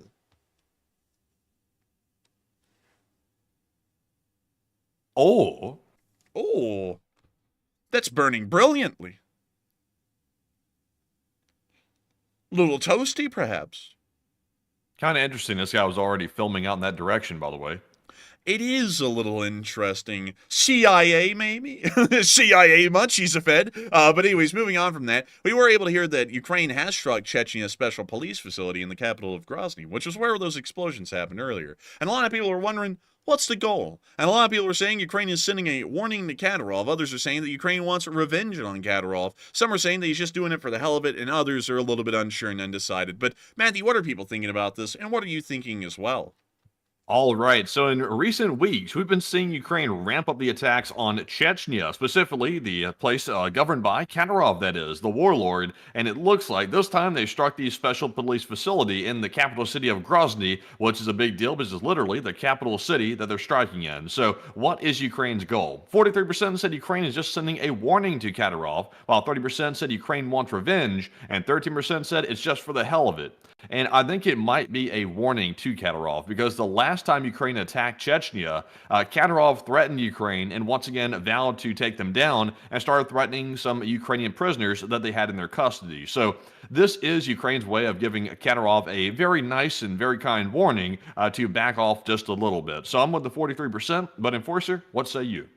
I would have to say that they're probably sending a little warning to Kadyrov that they better get the hell away from those Cybertrucks, because Ukraine is the only one that can use Cybertrucks. I'm just kidding. They're most likely sending a warning to Kadyrov because of the involvement of the Kadyrovites inside of the Kursk Oblast, and also due to the atrocities that the Kadyrovites have conducted against Ukrainians throughout a large amount of the war. It may be trying to tell him to either back off the Kadyrovites or maybe just move them back into Chechnya like has been done before, or something else along those lines. But moving on from that and into the area of Moscow, we were able to hear something that apparently the Russians are now having serious discussion about. The Russians are wondering why Syria collapsed. They're really starting to ask this question, according to what we're hearing, as President Vladimir Putin is seeking explanations for why Russia's intelligence service failed to identify the growing threat to Bashar al-Assad's rule in time, according to Bloomberg, citing a source close to the Kremlin. Now, that is interesting. Why in the world could have Assad Syria collapsed? It could have been the war crimes? Nah, I'm sure many people love that. Generally, people love a good, strong leader like Assad, and every once in a while, you just got to do what you got to do. Could it be the crimes against humanity, using poison gas on people? Probably not. I mean, that's usually a Russian thing, and it seems like everyone loves Russia, or at least the people that matter, Let's see, what else? What could have caused the collapse of Syria? Maybe it could have been the general incompetence of the government and the cronyism that existed that allowed for incompetent people to be in important government positions. Matthew, what do you think of that one? Do you think I don't think that could have been it, right? I mean, like the Syrian government was literally tip-top shape. I honestly couldn't tell you what it is. I guess the Russians were literally so distracted with Ukraine that they weren't focusing on Syria much at all. They were just letting that go by the wayside. But remember, they had a dedicated commander for Syria, and that's the guy who Putin fired immediately after Syria started falling. So I don't even know what that guy was doing. I guess he was just sitting back and grifting, like the good old favorite phrase that Hot Dog Man likes to use. He was sitting back and grifting, and apparently was not focusing on anything in Syria because it just was a complete failure. But remember, though, folks, Putin, like I said in today's short war video, is looking for a scapegoat, and I don't know who the scapegoat's actually going to end up being, but it's definitely not going to be Putin, that's for sure, because of course it's not like he's the president or anything like that. He's just sitting around just hoping everything goes right. So they're going to pick somebody, and it's going to be someone who's going to probably end up finding a tall window.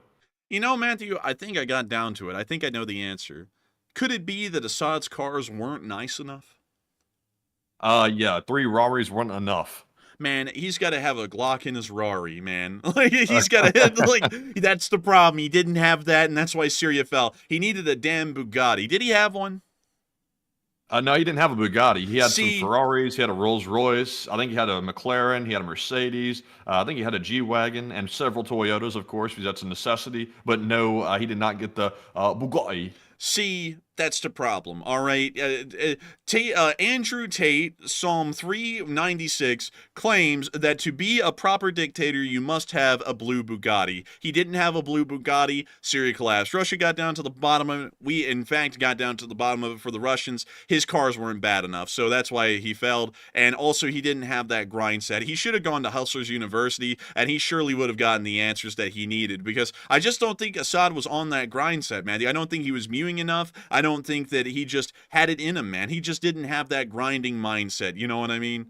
What color is your Bugatti? What color is your prison? Your secret prison? What color is it? Is it red? Is it stained red? I don't know. What color is your torture room? It's just like it's something like that. It's like, oh man, God. Dude, That's dark. You know something, man? We need to get Andrew Tate into Syria, because if anyone would fix the problems with Syria for the Russians, it would be Andrew Tate. He's got it all down, you know, like he takes advantage of people, you know, he also has exotic cars. He's literally Assad. Like, get him in there. He can run it. Like, I'm sure he'll be fine. But anyways, you know, I'm just brainstorming for the Russians, trying to give them some more good ideas. But I really do think, y'all, we got down to the bottom of it. The Bugattis were just not good enough. No one was going to respect Assad. The cars weren't good enough. He should have gone around and maybe started to, like, steal people's jewelry and finery inside of Syria, so that way he could have saved up enough money for a Bugatti. Because once he had a Bugatti, he was going to have respect. Like, big facts, guys. Like, you got to have that grind set, or else you're just not going to make it out here in Syria. You know what I mean? But with that... Also, by the way, folks, like, I saw people saying today, they were like, oh, like, what's Assad doing in Moscow? Like, I wonder if Putin's going to foot his bill for his apartment or something like that.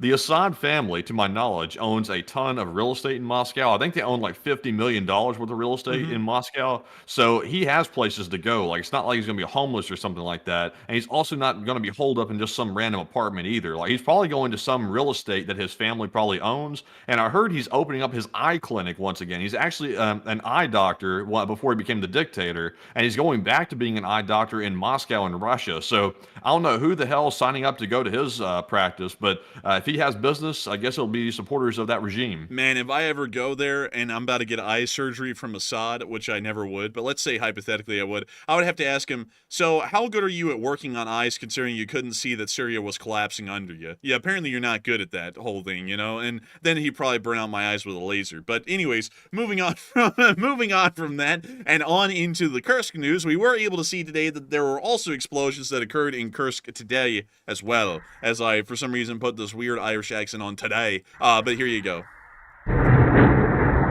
That sounds deep.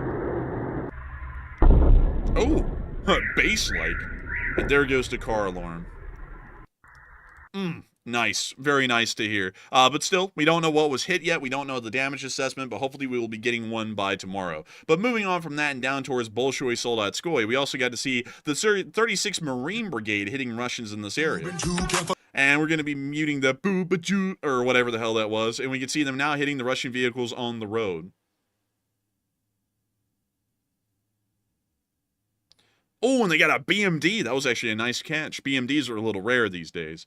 We can see them also hitting another BMD. That's very special and unique. Also, I see people in the chat joking about Assad being an eye doctor. He actually is an eye doctor, like no joke. It would have been worse though if he was like a psychologist or a psychiatrist or something. That would have been worse because could you imagine going to therapy and Assad your therapist? That would be an interesting meeting right there. That would be quite terrible actually. So yeah, he's going back to being an eye doctor. And seriously, I have no idea who's going to be going to his doctor's office.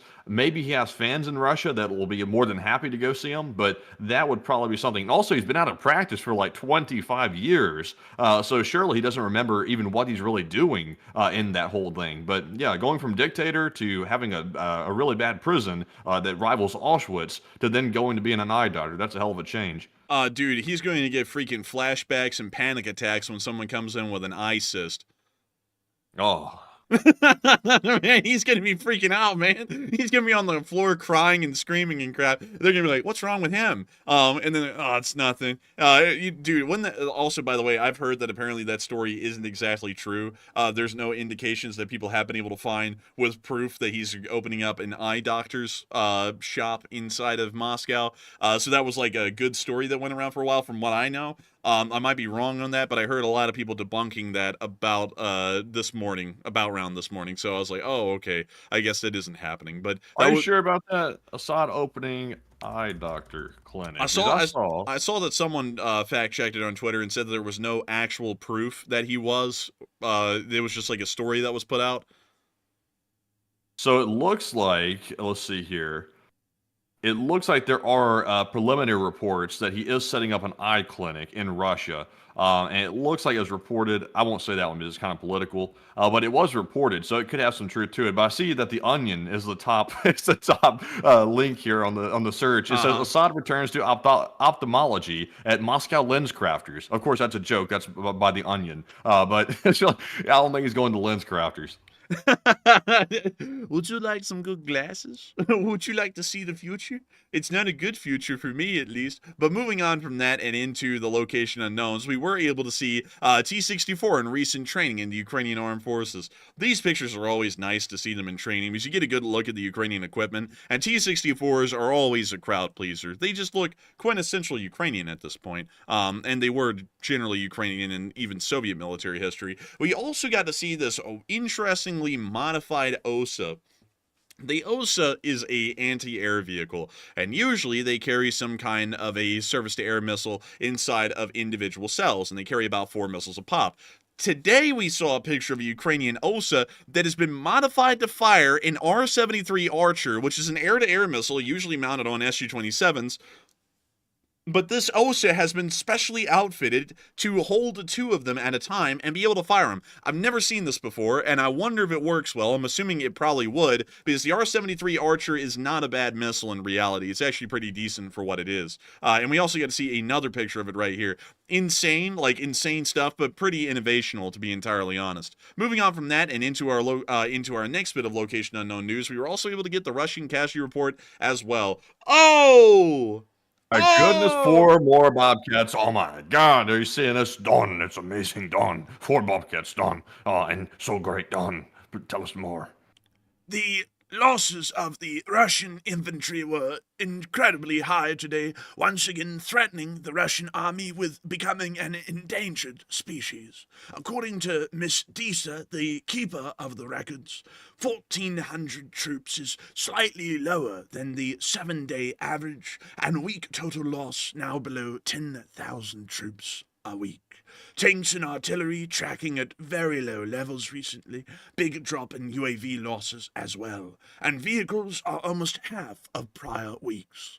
But nevertheless, the Russians continue to suffer, as 1,400 Russian soldiers have been wounded and killed over the past 24 hours, along with 20 armored personnel vehicles, 36 supply trucks, 2 main battle tanks, 3 artillery systems, 4 drones and 4 Bobcat skid steers. I was trying to keep that going for as long as I could, but that started burning my throat doing that, and I was like, I cannot do that for much longer. But still, the losses, while getting a little lower, are still high relative to the rest of the war and are looking pretty good overall. So moving on from that and into the area of Vovchansk, we got to see some interesting things happening around Vovchansk, because the Ukrainians have been hitting Russian positions today in the area. Oh, dubstep ensues. Dub step, man. That's what the Ukrainians are doing. They're dub and stepping on those Russians. Man, they getting that dub as they stepping on them. Oh! Man, a high stepper. Oh, man, I need some support for my back. That's what the Ukrainians are saying, but they're actually carrying the whole war at this point, so I'd assume that they need some back support a little bit. Man, they should get one of those like back braces, you know, that they have on Temu, the type that like straightens out your posture and stuff like that. You got to support that back. Man, you gotta get one of those like lifting belts, you know, that'll support your back. That's true. I think that supports your like middle section or something like that, so that way you don't get a hernia. Whatever. But anyways, moving on. Man, you actually, do you even lift, bro? No, you know that. Like, it's like, nah, I don't lift. But also, we got to see this little clip right here of the Ukrainians storming some trenches at night. They, of course, got the trap beat coming in. It makes me weep how many trap beats are played these days during the war. It's so sad. But there they go. They're trench clearing. Look at them. Pretty good trench clearing right there. That guy's just shoving around like, get up there. Go this way. Now you see them firing on around the corner. When you see them moving on through. And also, really quickly, I am pretty sure. Let me make sure. Trained is... why the hell did I read that they were storming? Hang on, we're going to move this over here because this is a training video. Because I was sitting there looking, I was like, this generally seems like a training video. The 3rd Brigade is in the Vovchansk area, so I think in my mind, I immediately equated 3rd Brigade to being in the area of Vovchansk. So, big oops on that, folks. I actually didn't have a lot of time to prep the stream tonight because there was some stuff that was going on, and then when I got back here, I was like, dang. I was like, I need to also get the stream ready too. So some of these clips were put up with short notice, and I didn't really get enough time to read. Much like the president of Korea said, my bad. But we can also see him now moving through the rest of the trench.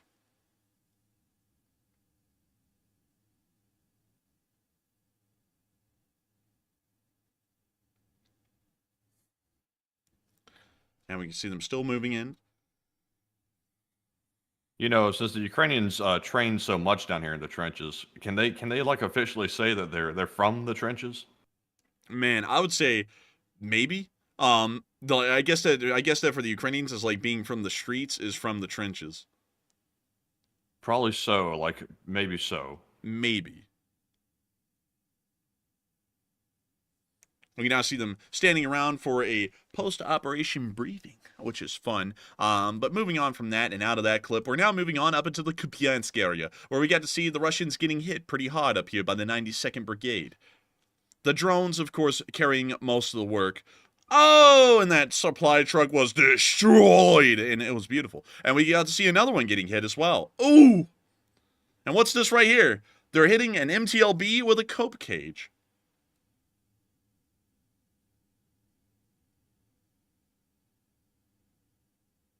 And we can see the vehicles roasting out there in the streets. And that's the end of the clip. But one hell of a clip to see for sure. Moving on from that, we also got to see the Russians getting hit by the 92nd Brigade a little bit more. Observe. Now, this clip was explosive. Oh, crap. Fire and fury, the likes of which have never been seen before. If they do anything to mess it up, they're gonna get fire and fury like the world's never seen. Oh, look, a little bit. Oh, a little. Like, but that's the end of that clip. And a QR code as well. QR codes are pretty popular these days. Moving on from that into our next clip in the area, we also got to see some pictures of the 92nd Brigade operating their drones. Look at them. They're cool. They're neat, and it's the future of warfare. Moving on from that, and a little bit further on down the line, we also got to see the Ukrainians retook a village today, as the 3rd Assault Brigade was able to clear out Kapanki. Команду помахать флагом. Мне выплатили 1 900 000. We're going to have to mute the cyberpunk music in the background, but we can watch the clip as they clear out the village and take it back in the name of Ukraine. We see them looking around some corners, blasting buildings with drones, using a grenade launcher like a mortar. It's like Escape from Tarkov out here, but it's real life. People say, you think war is like a video game? Not in Ukraine, but in Syria it 100% is. Well, you now see them stepping on the Russian flag, cleaning their shoes properly, and then also tending to some things, as it looks like they may have gathered a prisoner or two. That's the end of the clip, but still, very nice to see. Moving on from that and out of that area, we're now moving a little bit further on down to Novovodanya, where we got to see the Ukrainians firing an RPG at the Russians. I don't know what kind of music that was, but we can see him now leveling the RPG, ready to fire, and then boosh, in a second it will fire. I miscounted. Boosh, there we go, and then it fired, and there he goes, off into the trees. I love that dreamy, reminiscent beat over firing an RPG. That's just like peak. Man, it's like some vlogger kind of stuff. Hi guys, today we're gonna slam an RPG into a Russian trench. Check it out. And then you got all that music playing in the background like that. But then we also got to see a grad of the Ukrainian army firing at the Russians here. Really nice, really cinematic picture even. And we also got to see the Russians getting blasted by the 10th Separate Mountain Assault Brigade of the Edelweiss in the Seversk area today too. Oh man, that must have been unfortunate right there. Oh, that's terrible. And then they also got a little listening post, a couple of them actually. They need to do a little bit more listening. They're not using those posts quite enough. Man, you know, they always call them a listening post, but, you know, like, why don't they just call it a listening spot? You know what I mean? Call it a yapping post at this point. That's all the Russians are good for is yapping. Yapaholics. You know, they ought to just put Lavrov on the loudspeaker out there and let him say the stupidest, most unhinged stuff like, Russia really is the strongest country in the world. Russia is the most economically viable country in the world. BRICS money is the only money. It doesn't even exist. Listen, if you got Lavrov on a speaker, just have him when he got his foot stepped on that one time, just yelping. Just play that for Lavrov's bit. Now, better yet, man, when his toe gets stepped on, he went like a horse or something like that. It's like he almost bucked a rider off of him and went running away like a frightened and spooked horse, you know. He bucked Putin off his back. He said, "Get off me." Man, very almost did, honestly, really. But moving all the way down past Bakhmut, New York, Toretsk, and Pokrovsk, we got no video or picture evidence from those areas today showing how the fighting was going. But we did get some down at Kurakove, as we got to see the 214th Battalion destroying some Russian positions in the Kurakove direction with one of their tanks. You see the tank just casually strolling down the streets.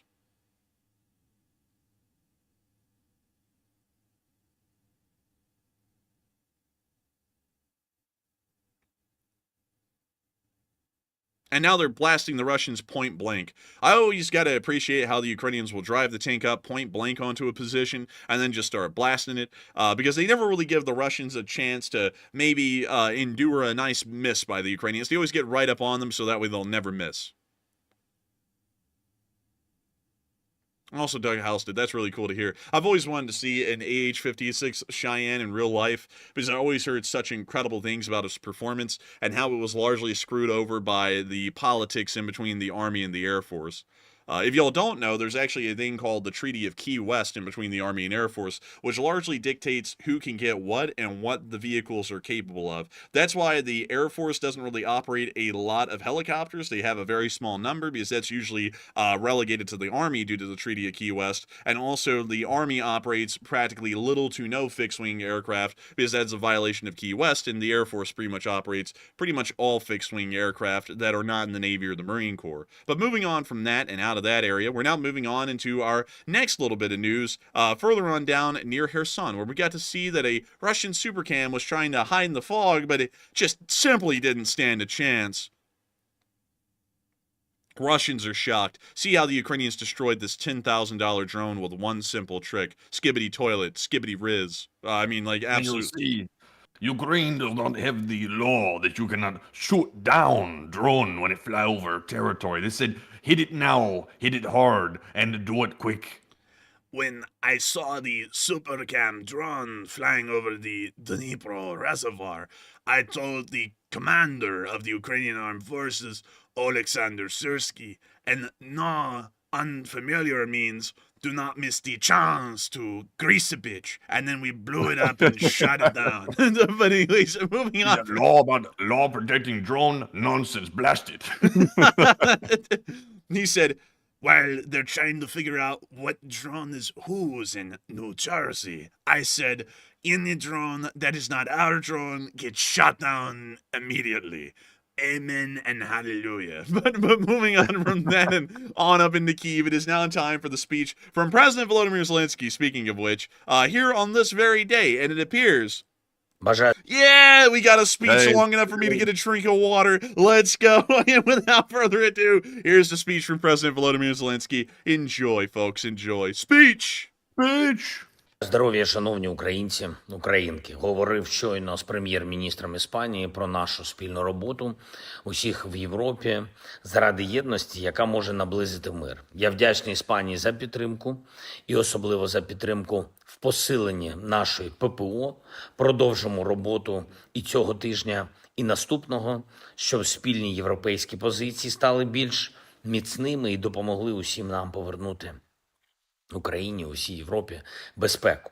Завжди координація, спільна робота допомагають досягти результатів. Саме це зараз і потрібно Європі, а не чиїсь окремі зусилля всупереч усім іншим на континенті. Досягти надійного миру – це важке завдання, і цю вагу треба змогти витягти. Європейська позиція щодо миру має бути максимально сильною. Сьогодні провів кілька важливих нарад разом з міністром закордонних справ України Сибігою. Ми готуємо вже незабаром заміни в дипломатичному корпусі. За 1,5 тижні представимо. Зараз тривають співбесіди з кандидатами, з кандидатками на посаду послів України. Є сильні пропозиції. Сьогодні ж перша віце-прем'єр-міністр Свириденко доповіла щодо зустрічей і перемовин в Сполучених Штатах Америки. Також щодо урядових програм. Зокрема, є підтримки, вже майже 6,5 мільйонів українців подали заявку на є-підтримку. Із них 1 600 000 заявки на дітей. Темп розвитку цієї програми хороший, як ми і розраховували. Очевидно, що програма потрібна людям і вже тривають перші виплати. Ми бачимо, що близько половини виплат були перераховані за комунальні послуги, значна частина йде на волонтерські фонди, і це дуже важливо, що люди можуть підтримати нашу армію за рахунок цих коштів. Є підтримка, працюватиме протягом 3 місяців зими, і це час, коли можна буде подати заявку. І протягом всього наступного року можна буде витратити ці кошти. Сьогодні в Німеччині відбувся економічний форум. Україна, Німеччина, були канцлер Шольц і прем'єр-міністр України Шмигаль. Очікую доповідь прем'єр-міністра щодо досягнутих домовленостей. І ще одне, щодо будь-яких ракетних небезпек. Алгоритм дій незмінний. Якщо загроза і лунає сигнал повітряної тривоги, на це треба реагувати. Знайте, де укриття, і бережіть себе. Я вдячний всім захисникам неба, які бережуть Україну. Слава нашим воїнам, слава нашим людям, слава Україні. And Heroam Slava. And with that, that is the end of the speech from President Volodymyr Zelensky. And that rounds out our news segment for day 1022 of the war. And is moving us on in the second segment, where we get to talk to each and every single one of y'all. And boy, what a fun segment it is, because we get to speak to all of y'all about quite literally anything and everything. We can talk about any topics on the news tonight, if y'all have questions about them, or literally anything else. Food, where y'all are from, history, trains, planes, ships, automobiles, the Iranians, Syria, Bashar al-Assad, maybe opening up a eye doctor's place in Moscow, according to The Onion, a very credible news source. There is loads of information, stuff to say, things to do. And of course, we'll be having a fun time doing it with each and every single one of you. And so, with that in mind, Matthew, take it away. Okay. So it's now time for our final question segment of the night, and we're actually fresh out of polls, so nothing left to address. But no, I'm not capping. You know something else I'm not capping about? That Zelensky voice shreds my vocal cords It kind of like it does. does yours. And I don't know how Zelensky keeps that up on a daily basis because I don't think that's his normal voice. He talks in kind of a normal tone, and I think he puts on that voice for his speeches. So I don't know how he can pull that off. He was a good actor in his past profession. You know what he's probably like, man? He's like, thank you everyone for watching. Slava Ukraini. Hey, excuse me, mister. Can we get a Oh hamburger? You know, no! something like that. You know, like No. he's probably like that. That would be funny if he was, man. Like, you think about it, man. Like, just think about it. If Zelensky just talked like that on all of his videos and speeches only that he did to the public, but then when he was in private, he just talked like that. Like, you know, he's like, I'll be honest with you. I don't really know if we can get a peace resolution with the Russians or something like Yeah, that right now. you think he's on you think he's on Fiverr, like renting his voice out for like far four imitations? Your microphone isn't even picking you up right now. You went so high pitched it just stopped working.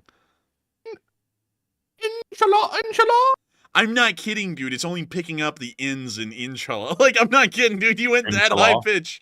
Inshallah. There Another. we go. I want a hamburger. Inshallah. You know, go give me one, damn it. But anyways, I hope that we have explored Zelensky's voice. Maybe it does sound like that. Maybe it doesn't. I don't know. One day we'll go over there and ask him. Maybe. Also, someone said that sounds like Mike Tyson.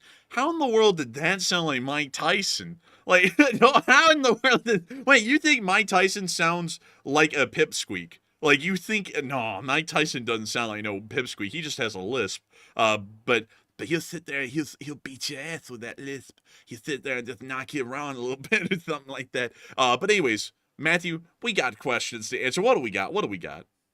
All right, so our first of the last question segment of the night is going to go to Andy L, who puts in a $70 donation. And thank you very much, Andy, for that massive $70 donation. And we appreciate it very much. Andy's trying to buy stock in the channel. And I think, sadly, he's already left for the night. But he did not leave a comment. But he said he wanted to support the channel. And, of course, we appreciate it very much. But, Enforcer, what say you? And I gotta say thank you so much for the massive support, Andy L, the largest support of the night.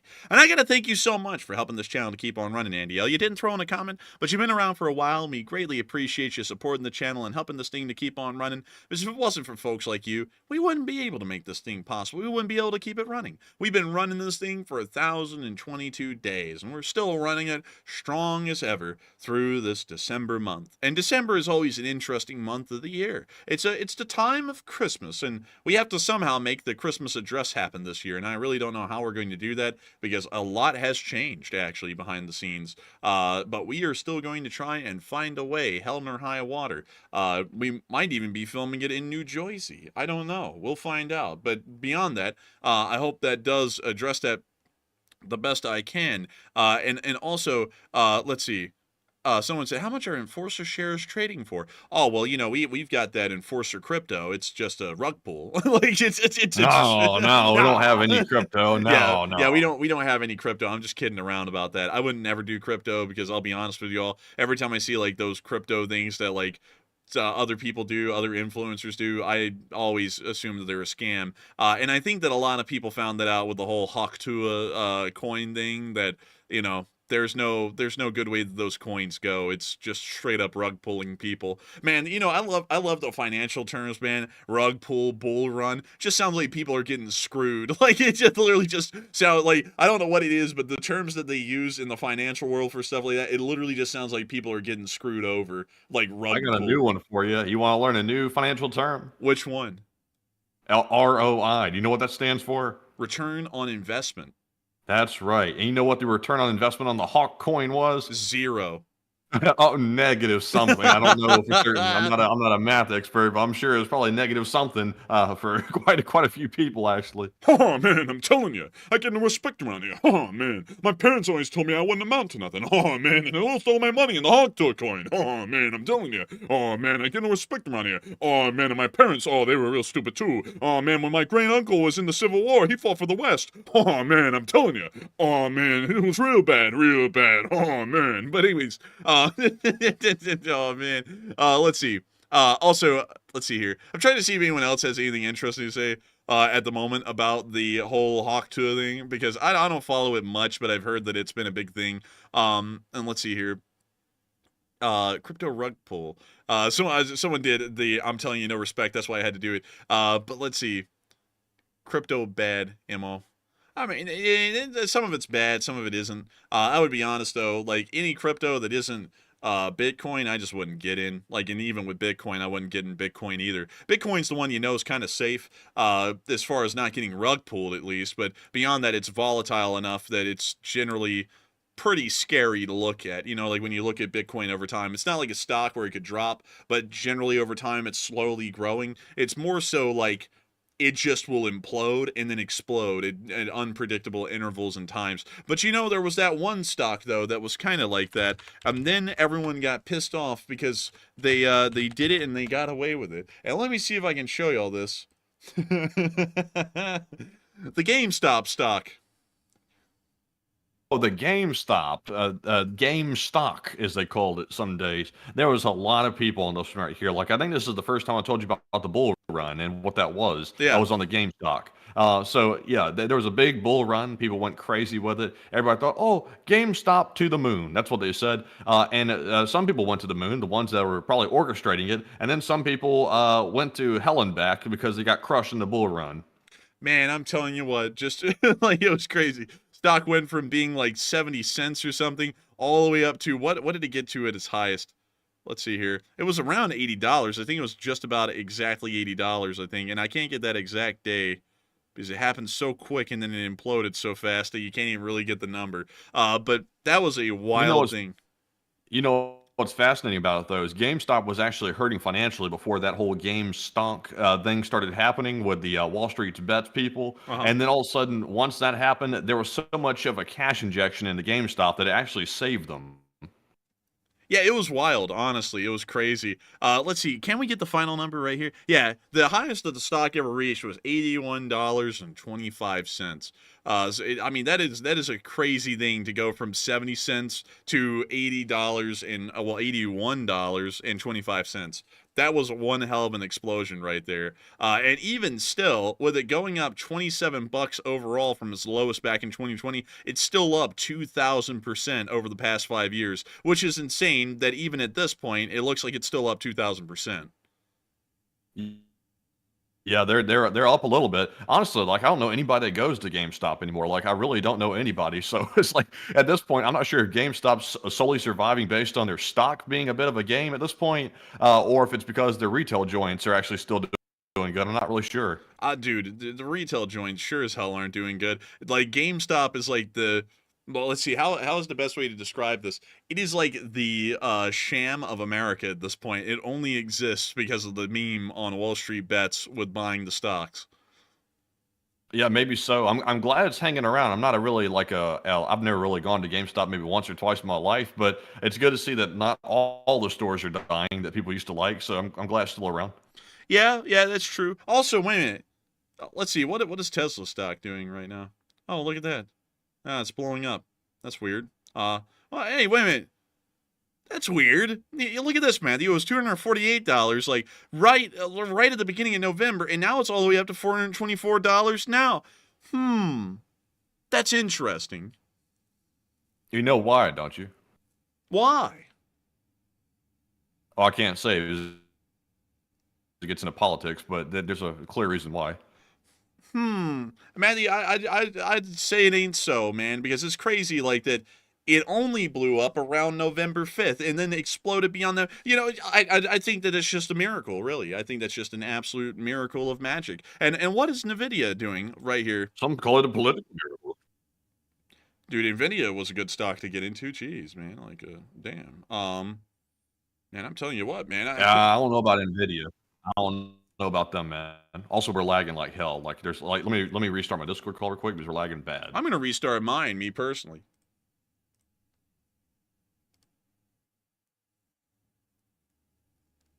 And now we're gonna see if we can get Matthew back. 1 second, hello? Has the lag improved? Slightly, yes. But I was gonna say about this Nvidia stock right here. Like, it's done good, but me personally, I'm not feeling too hot about it right now because I think Nvidia might be in for a bit of a reckoning pretty soon. So I don't know. Interesting. Oh, we'll have to keep an eye on that then. But anyways, with that, thank you once again for the You support. think I should cover finances? Nah, I think we're good. We covered enough stuff already, right? We already covered a lot. But anyways, thank you once again for the support, and I hope that does address the channel. I hope that does address the super chat incredibly well. While my computer appears to be bricking up over here, we love the computer bricking up. It's starting to do that a little bit more and more these days. And Computer's bricked up. bricked up. But beyond that, I got to thank you so much once again for support and helping this channel to keep on running. And I hope that addresses that fairly well, at least the best I can. And thank you once again. And we are on to the next one. Uh-oh. Well, it looks like the internet, well, not the internet, but my computer's kind of giving out. Okay, hang in there, buddy. Hang in there. What? All right, we're back in the damn silence again. Damn, boy, we just keep dealing with damn lag. Hey, son, one day when my computer used to be working, it was magical on the So street. can you hear me? Hello? All right, you went quiet again. God bless America, everyone. God. I'm telling you what, this lag is terrible. Computer's dying on me. Computer's dying. It's just not going to live no more. And we got to try and find a way to lift her up. Because if it ain't lifting up, it's going down. It's crashing, damn it. It's not going to be that good. And I don't know if Matthew can even hear me right now. But Matthew, God bless your soul. Can you hear me? I God, can hear you now. I can hear you now, thankfully. So yeah, I I can hear you. I don't know if you can. Can you hear me? I can.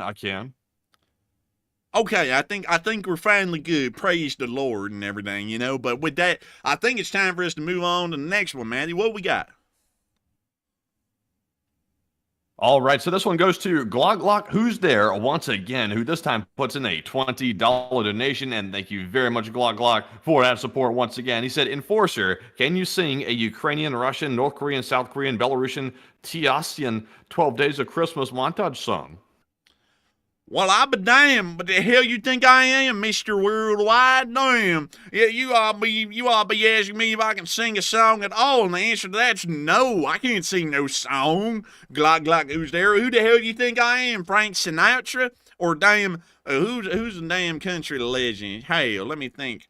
Hank Williams Jr.? You think I'm Hank Williams Jr.? Hell no, I ain't no damn Hank Williams. I can't sing or the damn, much less sing in damn Ukrainian and Russian and the North Korean and the South Korean and the Belarusians. I can't sing none of that. But beyond that, I do thank you once again for the support and helping this channel to keep on running. God bless you. So, you haven't heard me sing yet, apparently, but you know if I sing, it's terrible. And now the damn screen's out of memory. But beyond that, I hope that does address that fairly well. Oh, damn. Jason Aldean. I'm telling you what, son, damn. But anyways, I hope that does address that incredibly well. Bless your soul and everything. And with that, it's time for us to move on to the next one as my computer decides it's about to be put down like old Yeller.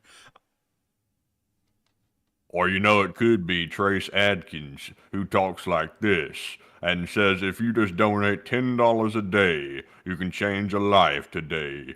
But anyways, moving on to our next one here. This one goes to JRG Projects, who puts in a 10. And thank you very much, JRG, for that support. He said, good evening, and how about those drones? Do you think Iran is even capable of a mothership? It seems like a distraction from Russia launching their missiles, and Russia is about to make a catastrophic mistake. And that is a great question, actually. And the answer to that question is yes, they are capable of making a mothership. They have a mothership. They have, well, not a mothership, like the word. I'll be honest, this is kind of a thing that bothers me with congressmen. They never get the wordage down just right. Like, they never do. There's no such thing as an Iranian mothership. Like, if he wanted to be technical, he could talk about the Iranian drone carrier, which is what it technically is called by everyone in the world. It's not a mothership. And I think that's why a lot of people are like, this guy's crazy, because he's calling it a mothership and it makes it sound like a UFO. And it's not a UFO. It's just a cargo ship that's kind of been outfitted to carry drones. But as far as that goes, yes, they do have the ability to do such a thing, and I don't really think it's supposed to be distracting from the Russians. I think this congressman just legitimately thought that there was a Iranian carrier drone or drone carrier off the coast launching drones in the Jersey. I think that's really what they thought. I don't really know if it's true or not, but considering a congress member said it, we made sure to put that in the title and let folks hear the story from all sides and make up their own mind on whether it's plausible or not. It seems like everyone was split on whether it was actually a plausible thing or not so much, but I would say But what's funny is when the people in the building with 5 corners came out and said, "Oh, that sounds like bogus." Everybody said, "All of a sudden we believe everything the government says. The government's so trustworthy. We have to believe, but we don't really know what the truth is, and we may never know." man, what really happened to Jay Leno? Jay Leno. Man, you know what Did he I'm really talking. fall down that hill? Man, or did he did fall get down that damn hill? buffed off? You think he's gonna be some kind of a modest, upstanding man because he's got money? No, he not gonna be living in no Holiday Inn eating a damn free bed and breakfast. He gonna be getting his ass beat at that Holiday Inn. Damn, son. It's like all the conspiracy theorists just think that Jay Leno is going around catching mob debts and stuff, and he's just getting caught up with at the Holiday Inn. It's Yeah, it's like dude, they're not just showing up to Holiday Inn like running him through or something like that just for a mob debt. That's not the way that works. Man, that stupid guy sitting there. Do you think he really go to a Holiday Inn because he's got that much money? It's like, there's like people out there who don't like always like go and stay at the damn Ritz-Carlton because they have money, right? It's like there are people like that. And also it's like, who the hell's going to be beating up Jay Leno for something? It's like it's not like he's got unpaid debts. He's literally got an unlimited money glitch going on in his life. He can just do whatever he wants at this point. It's like I don't even know where in the hell that stupid guy got that. But dude, I love the conspiracy theories that guy puts out, not because any of them are true, but they're so stupid and outlandish. It's like you would have to literally have like maybe two like hamster wheels, and the hamsters on them are dead at that point to be coming up with this stuff. Because I don't even know how the hell anyone can think of this stuff. You know what, man? I want to go see. Let me go. Hang on. Let me go up over here on the second screen and try and find this. Let's see here. Oh, buddy, we're about to find some good ones. Let's see. China, 8 hours ago, dude. You want to hear this one? Let's hear it. China takes over the U.S. military. China takes over the U.S. military with what? China with TikTok. What? Wait a minute. Seriously? Like he's saying that TikTok took over the U.S. military and now China controls their military? Yeah. Oh, yeah, like TikTok, like them TikToks and that skibbity toilet brain rot, that's really taking over the military for sure. Also another one, man, from a day ago. Drone swarm New Jersey, FBI is clueless. And then he's got what appears to be a version of a Baba Yaga with an M134 minigun slung underneath. Wait, I wish I could see that, but don't promote that guy's channel. Yeah, I wish I could see that. I'm not promoting. We're not showing it on screen. But like, oh my lord. And then the dude looks like a pig from Minecraft. Man, it all comes together. But still, the conspiracy theories that come out of that one are crazy. Like, in this guy's mindset, man, China took over the US military, and I guess he's just so ignorant he doesn't know how the military works, although he literally, I think was in the Navy at some point. And so he sits there and the president can go, "We need to defend our skies." All right, Mr. President, but let me look on TikTok first to see what my communist Chinese shell tells me what to do. And then goes on to TikTok, and it's like, what's your bizarre? What's it, Bing chilling? And he's like, "Mr. President, I can't do it," or something like that. It's like, how do you think it's working?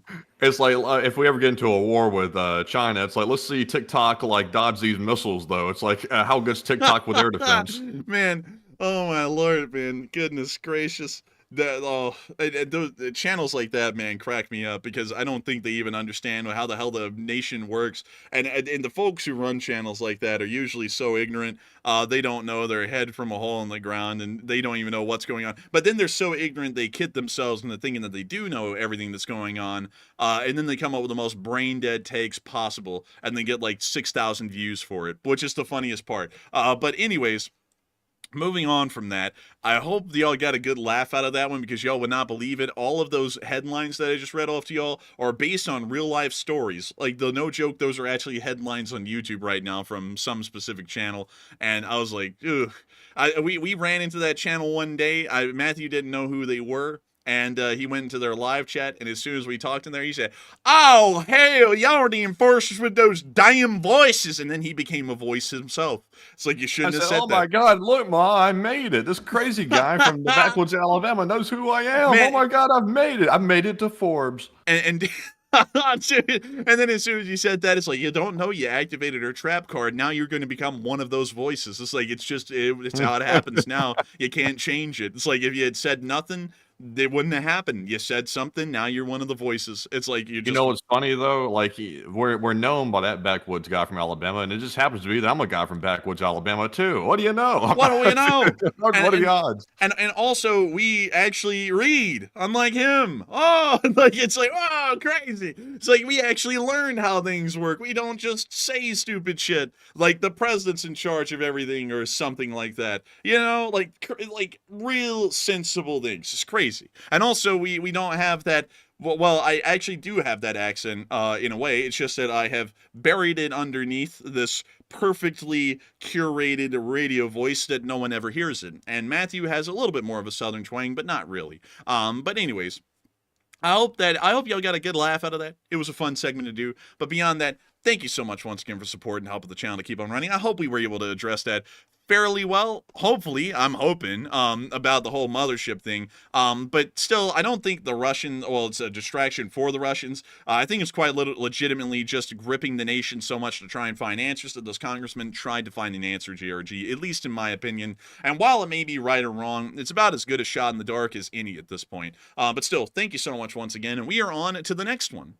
And our next one here goes to Dennis Higgins, who puts in a 10. And thank you very much, Dennis, for that support. He said, "Take one from the chat and long live the LSA." And thank you so much for the support, Dennis, and long live the Lee Spring Army, and the Lee Spring Army will never die, and we will make sure to take one straight from the live chat. And so, Matthew, what do we got from the live chat in honor of that super chat that for some reason I was about to say the name of, and then I completely forgot it while I was saying it, and now I have to sit here and recover because it was Dennis Higgins, who was a channel legend and an old guard. So, what do we got from the live chat, Matthew? All right, so this one goes to a JMP traveler who says, "Has there been any video or photo evidence that Bashar al-Assad is alive and actually in Moscow?" Well, no. At least from what I've seen, I don't think we've had any proof in picture and video evidence that he's in Moscow. But the thing with that, though, is that everyone did confirm that he had made it to Moscow, the United States included. And so for that reason, we have to assume he's there. We work off of official government statements at that point. And also, if he was dead in Syria, they would have already gotten to the plane crash, if it even had happened, and it didn't because it was spoofed, to be able to find the wreckage and look through the bodies and then find Assad in it, which they didn't do either, which shows that the plane did not crash. The signal was spoofed by the Russians, and he actually did end up making it successfully into Moscow, where he is currently at the moment. So while we don't have actual video and picture evidence, there is enough there with the preponderance of the evidence, as they would say, for us to say that he actually is alive and in Moscow. And so with that, thank you once again for support. I hope that does address that well. And with that, we are on to the next one. All right, and moving on here to our next one. This one goes to I Hate Mondays, who puts in a 10. And thank you very much, I Hate Mondays, for that support. Hey! And I think I know who this is, by the way. Excuse me. Wow. I got to recover from that sneeze, but I Hate Mondays. Thank you very much for that support. I think this might be maybe Jenna last name Tolls. I'm not really sure. Maybe not. If not, I just falsely accuse somebody. But they said, "I'm telling you, the alien lizards from Alpha Centauri have arrived." Mark Zucky. Uh-oh, this might be going south. Let's see here. Oh, yeah, this is going south right here. When I heard Mark Zucky, I knew it was going to be interesting. But Enforcer, what say you? Well, I'll be damned. I tell you what, them damn aliens are coming back and they're trying to take over the damn government. Because for some reason, damn aliens coming from a different planet like to try and operate within our social governmental framework, which is kind of odd, I'll be entirely honest with you. And then they also fund for campaigns, which is kind of weird as well. But nevertheless, I don't question it. I accept the aliens for what they are, and they appear to be some kind of a intra-governmental Machiavellian kind of a people. I'd be damned. I tell you what, my son, damn. I'm spitting all over the place doing that voice. I'm not lying, Matthew. It's like a damn waterfall over here.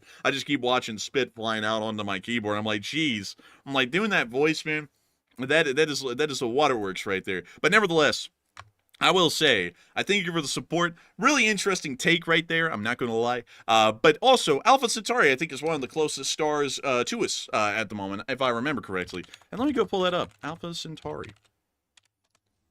Yeah, here we go. I think it is. Let's see here. It consists of 3 stars. It's the closest star to the sun at 4.3 light years. There it is. There they are. Alpha Centauri AB. Alpha Centauri AB, C, D, E, F, G, H, I, J. Oh, look. The Centauri A and B are sun-like stars, Class G and Class K, respectively, that together form the binary star system, A Centauri AB. To the naked eye, these two main components appear to be a single star with an apparent magnitude of negative 0.27. It is the brightest star in the constellation and the 3rd brightest in the night sky, outshone only by Sirius and Canopus. But nevertheless, let's take a look at the solar system of Centauri. So let's see here. You know, speaking of the solar system, by the way, I'm about to get deep here. I'm about to get very deep with this, so bear with me. There is actually some evidence that's coming out now. Because, first of all, I got to preface it with this. You have heard, Enforcer, that Google made a breakthrough with their quantum computing chip. It's called Willow, and it can solve problems that computers would take actually almost 10 septillion years to solve. They finally have a chip that can actually solve it in like 5 minutes or something like that. Have you heard that? I have not. Yes, that actually came out. And the interesting thing is the fact that that chip, which uses quantum mechanics, is able to function, that indicates that there is actual, like, probable evidence that maybe there are parallel universes to our own, because that's able to actually happen. Then apparently there is a quantum, I'm not going to try to pretend to know how to explain it, but some people that are much smarter than me say that there is a way for parallel universes to actually exist to our own. So in some universe, Putin's actually in The Hague right now. Dang, that's crazy. You know, there's also another universe, Matthew, where I completely failed at the whole YouTube thing, and I'm still working at Publix. Like Man, pop subs, you know what I mean? Man, there's also another universe where I quit this YouTube channel to keep going to law school, which I assume must be a miserable universe to live in. Oh, that universe sucks. They can just go ahead and get rid of that one. Man, there's also a universe where I got tired of both options, including going to law school, and then I just went and started living like Hot Dog Man. I started living the Hot Dog Man lifestyle. There's a different universe, Mandy, where the Hot Dog Man is us and we are the Hot Dog Man, which is a very scary thing to think about. Now, I don't think they meant like you get twisted up with people or something like that. I think they just mean like there's parallel universes, like you can run parallel, like different timelines, but not actually like, you know, like getting their identities mixed up and stuff like that. Man, I mean, like, you know what's interesting, though, is that if there are loads of parallel universes, hypothetically speaking, we probably don't even exist in a lot of them, because parallel universes could have taken completely different tracks. Like World War I could have not happened, you know, in one of those parallel universes, and so for that reason, we are not alive. Man, like it could be. But you also, on another note, by the way, since Google came out with that brand new computer, that's probably the one we're going to upgrade to because we need the best stuff for the stream. So we're probably getting a Willow. Man, we're going to pull in like new enforcers. Like it's just going to be 24/7 Enforcer and Enforcer Matt, because we're going to pull in like a couple of alternate universe enforcers and Enforcer Matts. And we're just going to be working 24/7 now, technically. That would be pretty weird.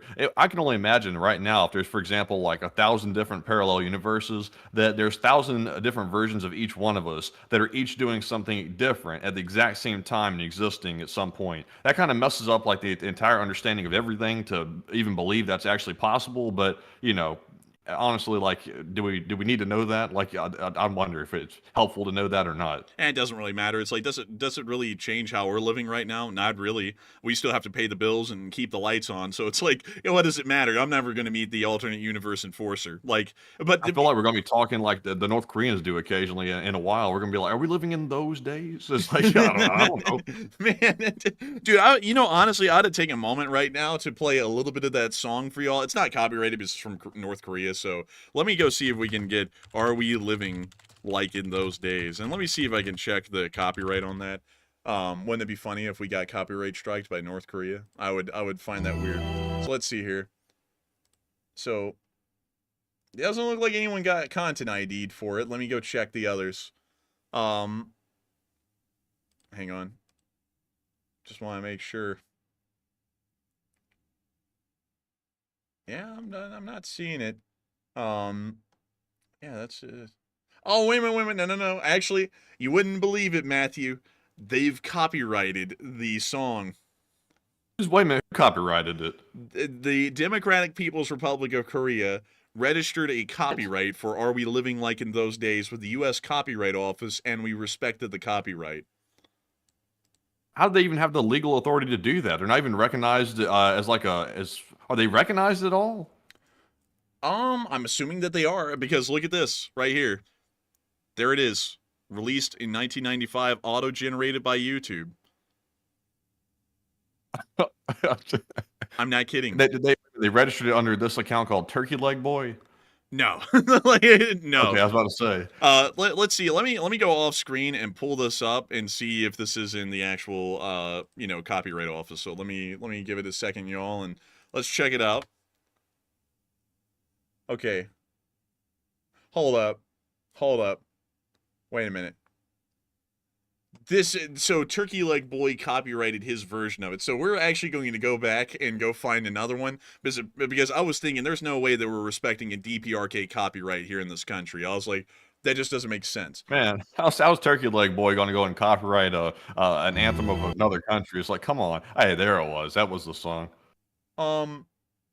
What the hell's up with everyone trying to pretend like they own the copyright to this song? Look at this. Once again, someone else made a copyright to this, auto-generated. That's not true. Like, hold up, I'm gonna have to take this back off screen and go find another. Because it's by the Ponchabo Electronic Ensemble inside of North Korea. There's no way in hell anyone owns the copyright to this thing. Because, let's see here. Okay, I'm not seeing a copyright on this one, so I'm gonna play this one for y'all off screen because we shouldn't be content ID'd. It's not even a country that respects copyrights because they're commies. So, anyways, here we go. This is the song that we keep on referencing, the goofy Are We Living Like in Those Days, because that's literally the name of the song. It was made by the Ponchabo Electronic Ensemble in 1995, so this is about it's about 30 years old at this point. Wow, this song's so good, it's like they're playing for their lives. It's perfect to a T. Like, if they get something wrong, it's a fatal mistake. But this is the song, and it gets to a lyrical part. I'll skip forward a little bit. There's a really big build-up. So, hang on, y'all. We're about to get to it. Here we go.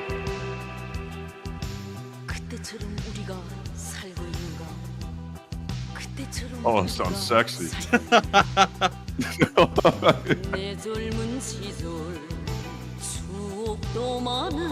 That's the song. Why they gotta make the music sound so like spooky or something? Like, I don't know how to describe it. It's like melancholy, honestly. It's like depressive, sort of, you know? Like, This is almost as bad as the song they play in the morning throughout the towns. Where are you, dear Generalissimo? Yeah, that one's really show that creepy. one. Like, let's hear that one for a second. That's like, hopefully it's not copyrighted, but that's the worst one. That can't be copyrighted, actually. That's straight, literally from the source. Let's see here. Where are you, dear General? There we go. Here we go. Yeah! I want to wake up to this music right here. You know, this is an absolute banger. Like, you just float out of bed when you wake up with this one, straight into the shower. Dude, you float out of bed like someone in a cartoon who just smelled a pie. Like, you're just straight out the window, straight to the factory, you know? I think when Kim Jong-un commissioned this one, he said, I want the people to float out of bed and simply float to the factory. I want them to see the ghoulish form of me after I pass. It's not good. Like, this one's terrible. But then they have other great hits as well. Like, they have absolutely incredible hits, folks. The North Koreans make absolute bangers. Like, for example, we've got Potato Pride. Have you ever heard that one? Matthew, have you ever heard that one? I've never heard that one. Oh, man, you're going to love it.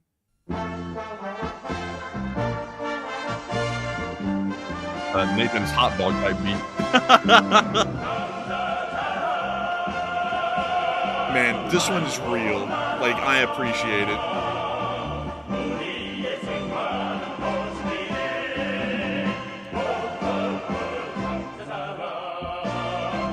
I think I like the other spooky one better. I'm not gonna lie, dude, this one's goofy. It's like a 50s sitcom about potatoes. No joke, the whole song's about potatoes. Because to give y'all a little bit of historical context about why the song was made, this one, the Department of Agitation and Propaganda, also called DAP, it had an issue during the middle of the 90s that everyone was starving and dying, and rice wasn't really doing it for anyone anymore because they couldn't grow enough of it. So they moved to potatoes. So because potatoes are a cultural affront to the Koreans in general as a population, they had to figure out a way to start marketing potatoes to the public as like a substitute for rice that not is just as good as rice, it's even better than rice, because potatoes are North Korean specifically, the tuber of the people. So what they did is they started to make propaganda, like in all of the movies that were made in the 90s in North Korea during the March of Suffering, they actually would replace rice in every movie with potatoes to encourage people to eat potatoes instead of rice. And then also they made songs like these called Potato Pride, where they literally sat there and talked about how great the potato was in the song and everything that you could do with a potato versus rice.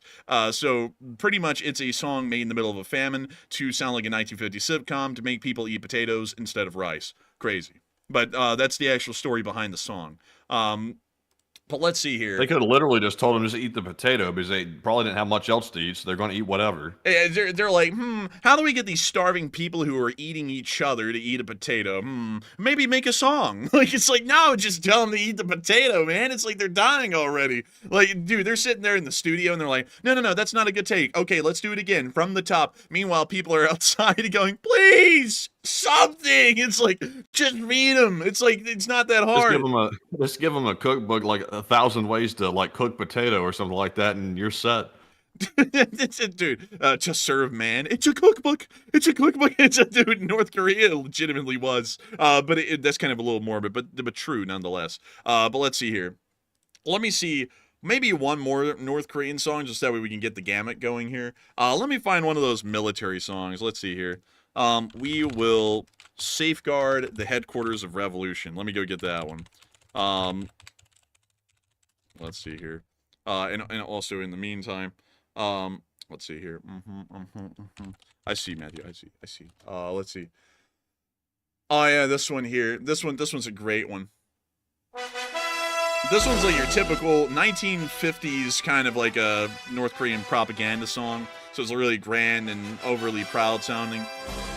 Me personally, I don't vibe with it. It's just a little too commie for me, but this is like a typical military song that you would hear in a documentary.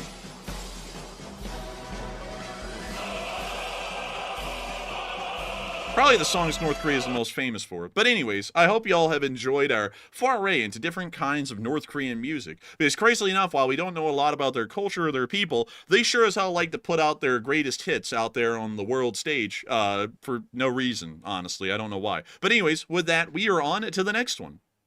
And our next super chat here goes to Wellness LSA Latvia, a channel legend, by the way, from Latvia, who puts in a $20 donation. And thank you very much, Wellness, and it's good to see you once again, and we appreciate our support to help us keep running. And he said, support for my favorite people on YouTube, and thank you for that. He said, thanks for the great service. And thank you for enjoying this great service, Wellness LSA Latvia, our Latvian member of the LSA, and the famous hoof trimmer as well, the best trimmer of hoofs in the entirety of the LSA.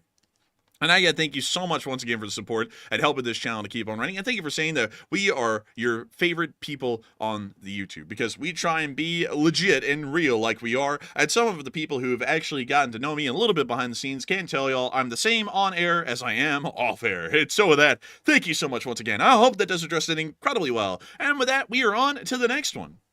And this one goes to Uncle Sam's misguided child, who puts in a 10. And thank you very much, Uncle Sam, for that support. He said, our timeline has entered the Narnia phase. Respect for Aslan, but we need the crazy to allow down. This is becoming too distracting. What's really going on, I wonder? Long live the LSA. Slava Ukraine.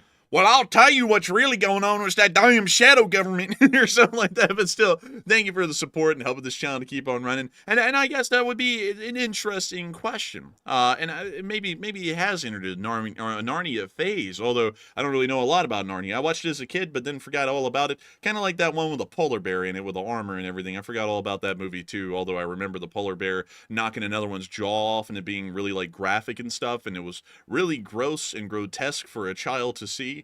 But nevertheless, I watched that movie 3 times. I remember that scene vividly, but I don't remember anything else about that movie. But still, thank you once again for the support, and long live the Lee Spring Army, and Slava Ukraini, and Hurram Slava. And with that, we are on to the next one. And our next one goes to Straight Edge Soldier, who puts in a 10 and says, Bashar would make a sad doctor. Bashar, what? Mandy, do you get it? He said Assad like Assad.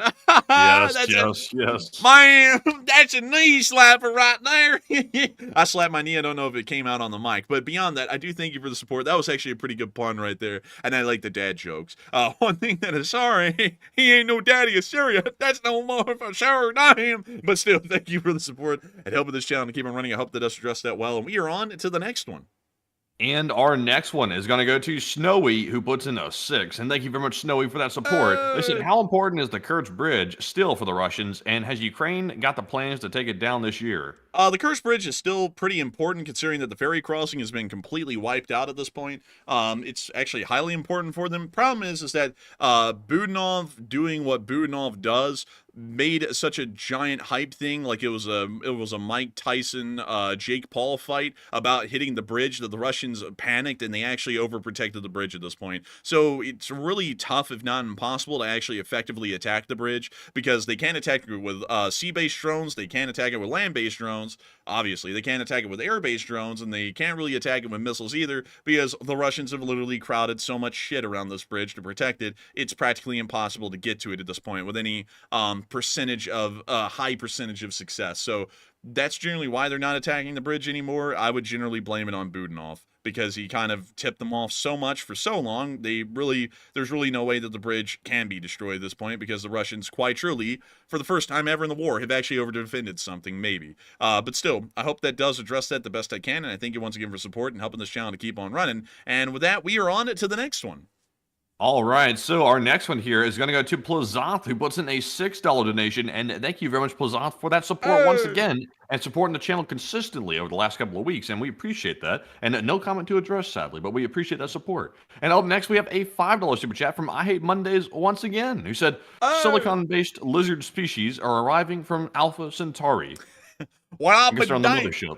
What's really going on with them drones up in New Jersey? And then puts up a picture of a drone with a minigun. It's like, man, imagine being someone like that. Could not be me. But beyond that, I do have to thank you for the support. And I would have to say that those silicone-based lizard people are already here. They're amongst us. Have y'all seen Mark Zuckerberg lately? He actually looks human now, so I think that's kind of like a not really true anymore about Mark Zuckerberg. But hey, I mean, the joke still stands. It's a pretty funny one. I mean, but still, thank you for the support and helping this channel to keep on running. I hope that does address that fairly well. And we are on to the next one.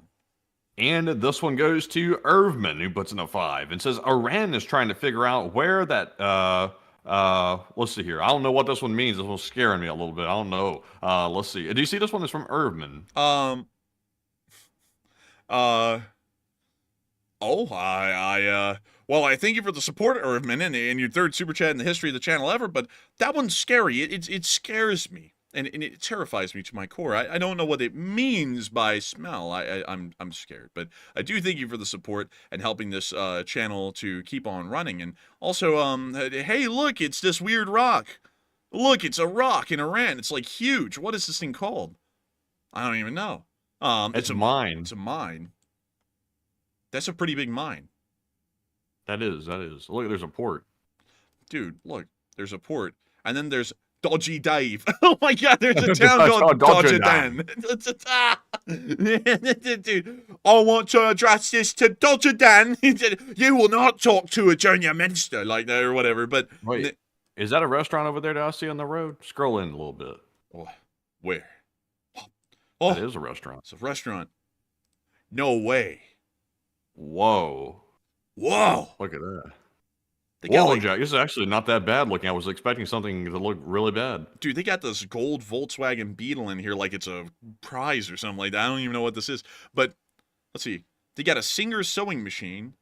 This stuff is all from the when Iran used to probably be free. When it used to be ruled by the Shah. Yeah, it's all from that time. Interesting. But you know what else, something else, Matthew? I like how they want Iran wants everyone to know that Jamal Ahmad's old. Jamal. Jamal Ahmad is old. Like, that's just a town name. Jamal Ahmad old. Look at all those refining companies over there, though. Persian Gulf Star Oil Company. That's apparently a refinery over there. Yeah. You know what? That's actually the pier where they load up the oil tankers to leave Iran from right there. And it looks like they're polluting everything. Yeah, look at that. It looks nice and moisturized down there with a good film of oil on the ocean. Is there anything else? The Hamed restaurant. What is the? They don't even have pictures. Let's see. So, the Department of Public Safety. They don't do submarine base. Do you see that? It's literally marked submarine base over there on the map. Oh yeah, that's nothing, man. Look, you can see them. Well, it's just like casually like marking something. Yeah, I think it is. When did they get those? They got the midget subs here too. Oh, that's like just casually marking Area 51 on the map, being like, oh, there's Area 51. I forgot Google put a marker on it. Well, it's not exactly like a top secret sub pin. It's literally just like a little like pier like on the side of the port. Yeah, but still like to mark it, like with a marker, that's kind of odd. You know, I wonder if we can see that drone ship in here somewhere on the satellite pictures, because it would be around here somewhere. Let's see. I wonder who. That's not it. Oh, this one's got like the like deployable speedboats on it, dude. Like this is like the mothership for their speedboats. So they take them out to sea and then they deploy the seaboats. That's a little weird. They painted a target on the deck too, like hit it here. Strike here to detach the whole bow section. It's like, yeah, you know, split it like the Titanic. But let's see here. What else do we have? I wanna find the Gambaron Commercial Complex. That looks like a bunker. And it's empty on the inside. And the roof tiles are kind of coming in coming on down actually. I think roof tiles are the least of their concerns at this point. Probably so. Maybe so. And they have a confectionery. Oh, look at that. Pak. Huh. That's actually pretty nice, actually, on the inside. That's not bad. Let's see here. Yeah, actually looks like good food right there. I'm shocked. Yeah, that is pretty shocking. Look at that. What are these? Those look pretty good. Looks like just rolls. Yeah, but they got like some kind of like a cream filling in them. Huh, interesting. I wonder what those are. They got the sesame seed on them. Let's see here. Like they have some kind of noodle. Not really sure what that is. And then they got these sundae looking things. I'm not gonna lie, all that actually looks pretty good. But let's see here. And then they have a bazaar. What's at the bazaar? I'd say it's bizarre down here. It is kind of bizarre. So they got, whoa, potatoes and onions. Bro, this is freaking wild. We need to turn back before it gets even more bizarre, dude. This is crazy. Oh my god. Oh my god, they got lettuce. Lettuce. And cabbage. They got both of them. Interesting. And carrots and eggplant. Eggplant. What are these? Oh, they got dates. Man, this is actually, this isn't that bad. Let's see here. What's the street looking like? This is interesting. Look, some knockoffs. Also, I'm just wondering, why in the world would you buy something nice like that, considering that these are women's shoes and no one can see a woman's feet because they have to wear the whole, burqa thing. It's like, I don't really get the point of buying like a glamorous shoe like that. That doesn't really make a lot of sense, considering you can't even show it to anyone. But let's see here. What is that? A vacuum? Vacuums. Bro, it's Hot Dog Man's channel. The highest suction power ever. Man, that thing looks like it's like from a whole different decade or something. I doubt that's the highest suction power ever. Also, the other one says Japan Premium. They must be importing these from Japan. Maybe so. They also have some that have Russian on them. Oh, it's yeah, a little Russian right there. They got to put the highest sucking power ever in Russian so they can understand too. The Russians already understand that by default. But let's see here. Those guys look oddly suspicious in that fragrance store. Well, I guess you could call them unique. That's a unique something. That's a unique something. Dude, I legitimately thought that there was like a statue of a rat standing in the middle of that picture. That's just a person bending over. I was like, what the? I thought I was about to say, oh, ratatouille, ratatouille, and then I was like, oh wait a minute, it's just a whole bunch of people selling socks. This is a pile of socks. That's not good. I wouldn't buy from a pile of socks. Like honestly, y'all. Like I think I have some standards here. I don't know what that is. Like look, dried up something. Tobacco leaves or something. I was thinking that, but then I was like, I don't know. Like do they even grow tobacco in Iran, or even have a way to import that? Wow, look, fish. Ugh. Oh man, that's a disaster. Oh, you know that's unhealthy. Like that stuff's just sitting out in that humid weather. Well, not humid, but that dry, hot weather all day.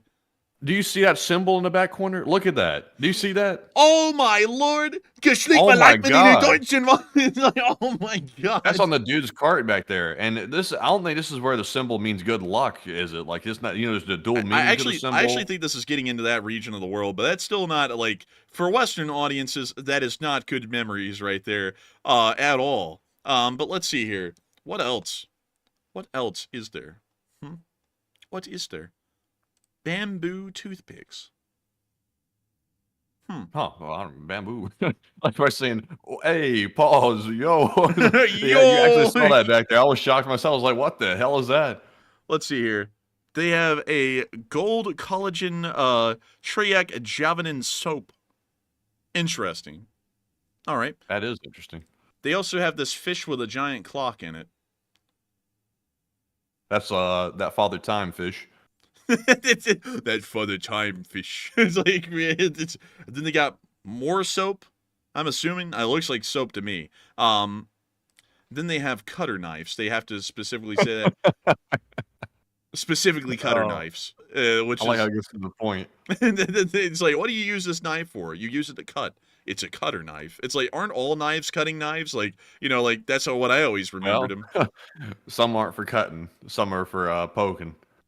That sounded wrong. Like that sounded so wrong, man. When you said it like that, Man, how the hell that can sound wrong? I don't even know. Your mind's in the gutter. Man, the way you delivered it, it came off a weird way. What is this place? Empty plots with nothing. Oh wait a minute. There were buildings here. It looks like at a time, and they're just demolishing them. Iranian fast food. That's the name of this restaurant. That guy's over there holding a pizza. That's the guy. That guy's not even Iranian. This guy looks Italian. Yeah, that's interesting right there. Also, they have some nice sliding doors, like you're walking into a Walmart. Yeah, for such a tiny store, they got like the giant double door, like sliding open kind of doors. That sounds so stupid saying that. Anyways, they got French fries. That's of course an Iranian delicacy. They also have hamburger, which is also an Iranian delicacy. You know, they hate us because they ain't us, man. Look at this whole menu. It's literally just burgers and fries. I feel like I'm looking at that you know, the Popeye episode where they pull out the menu and stuff like that, and it was like all in the I think this is like what, Arabic or something like that. I can't read it. It looks like Greek to me. I can't read this. It looks like it's in a foreign language. Gibberish. What's it saying right there? Oh, hamburger. I'll take one of those. No. And then he said, Hey, do you have an English menu that looks like Greek to me? and then the guy like flipped the menu around, and he was like, wasi, and then it said like bacon and eggs, 25 cents or something like that. Yeah. And he's like, I'll take that. and then like the guy started like the guy literally just took off his like turban or something, and then like a whole dinner was rolled out in front of them instantly when he unrolled it. Like, I don't even know how he Do did we that. have a little clip of that? Let's see. Popeye. I don't know if we can have a clip of that one, man. I'm not gonna lie, man. Like I'm just trying to like get a picture of it right here. Arabic menu. Let's see. Popeye, Alibaba. Let's see here. You better lock up your doors today because Abu Hassan. Oh yeah. It's a meme. It's a meme. Really? Yeah. Hold on. Let me fetch this real quick. Fetch it. I'm gonna Fetch it for me. Fetch it for me. We must see it. We must see it, Mulligan, now. I can't believe it, man. It's a meme. I can't believe I found it. Oh my God, it's literally a it? meme. Yes, I see it. It looks like Greek to me. Let me go get this on the screen. Can't Oh believe my this. God, it's a whole meme. The whole frame is a meme. Here, there's the menu. He's holding up the menu right here. Popeye looks at it, he goes, wow, it looks like Greek to me. And then like the guy like holds the menu and stuff, and then it turns into English. And also, why is there just a giant pot of sugar on the table, man? Like, what's up with that? Man, olive oil looks like she hadn't eaten in like 10 years or something like that. With the way she's looking that way, and her like, oh, I'm so starving. In fact, I don't remember. Did olive oil even talk in those cartoons? Yeah, she did talk in this one, man. She'd go like, oh, water, or something like that. Oh, You know, yeah. that was like all she'd say. Like, you know, it'd be something like that. You know, like, Oh my God.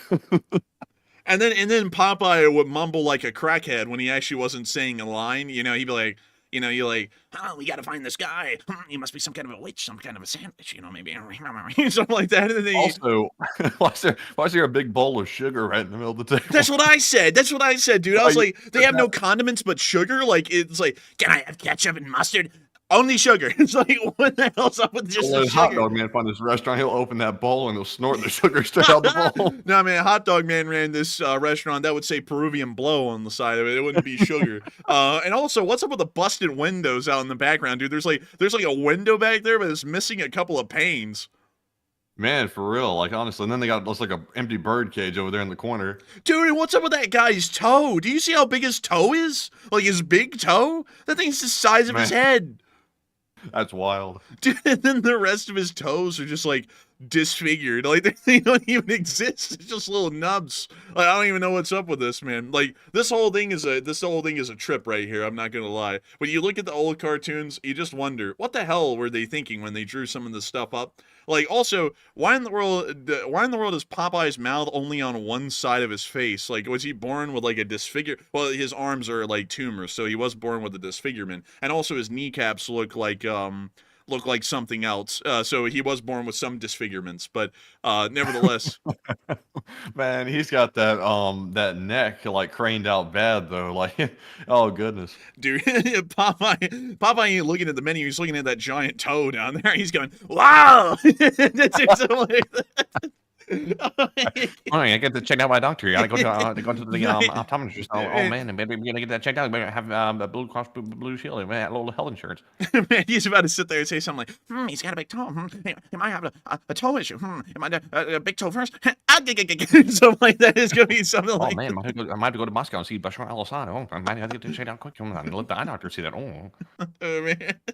It's, he's sitting there. This is Bashar al-Assad's aide right here when he was handed the unconditional surrender by the rebels, and he went, "Wow, it's time to pack up and move," or something like that. It's like, and then Olive Oil's over there. She's going, "Oh, Popeye," you know, something like that. Oh, man, this is wild. I'm just like still baffled. I could find the meme. Like, I didn't even know it was a meme. Oh my lord, man! It's crazy that this is a meme. What's the context though? Like, what is the meme about this? It literally didn't even describe the meme. It was just a picture, and it said, "Know your meme." I don't even know my meme. Tell me what you pulled up to find this. I need to find the know your meme explanation side of things to this because I never have seen this meme. So let's see here. Also, there's Wimpy chained up on a post right there with that dude eating everything in front of him. Like, that was cruelty. But let's see here. Let's see. I think I've got it. Let's see. Oh man, the website is kind of sketchy. Like, I don't think I'm gonna be able to let you see this website on the air. What the hell is this? What the hell?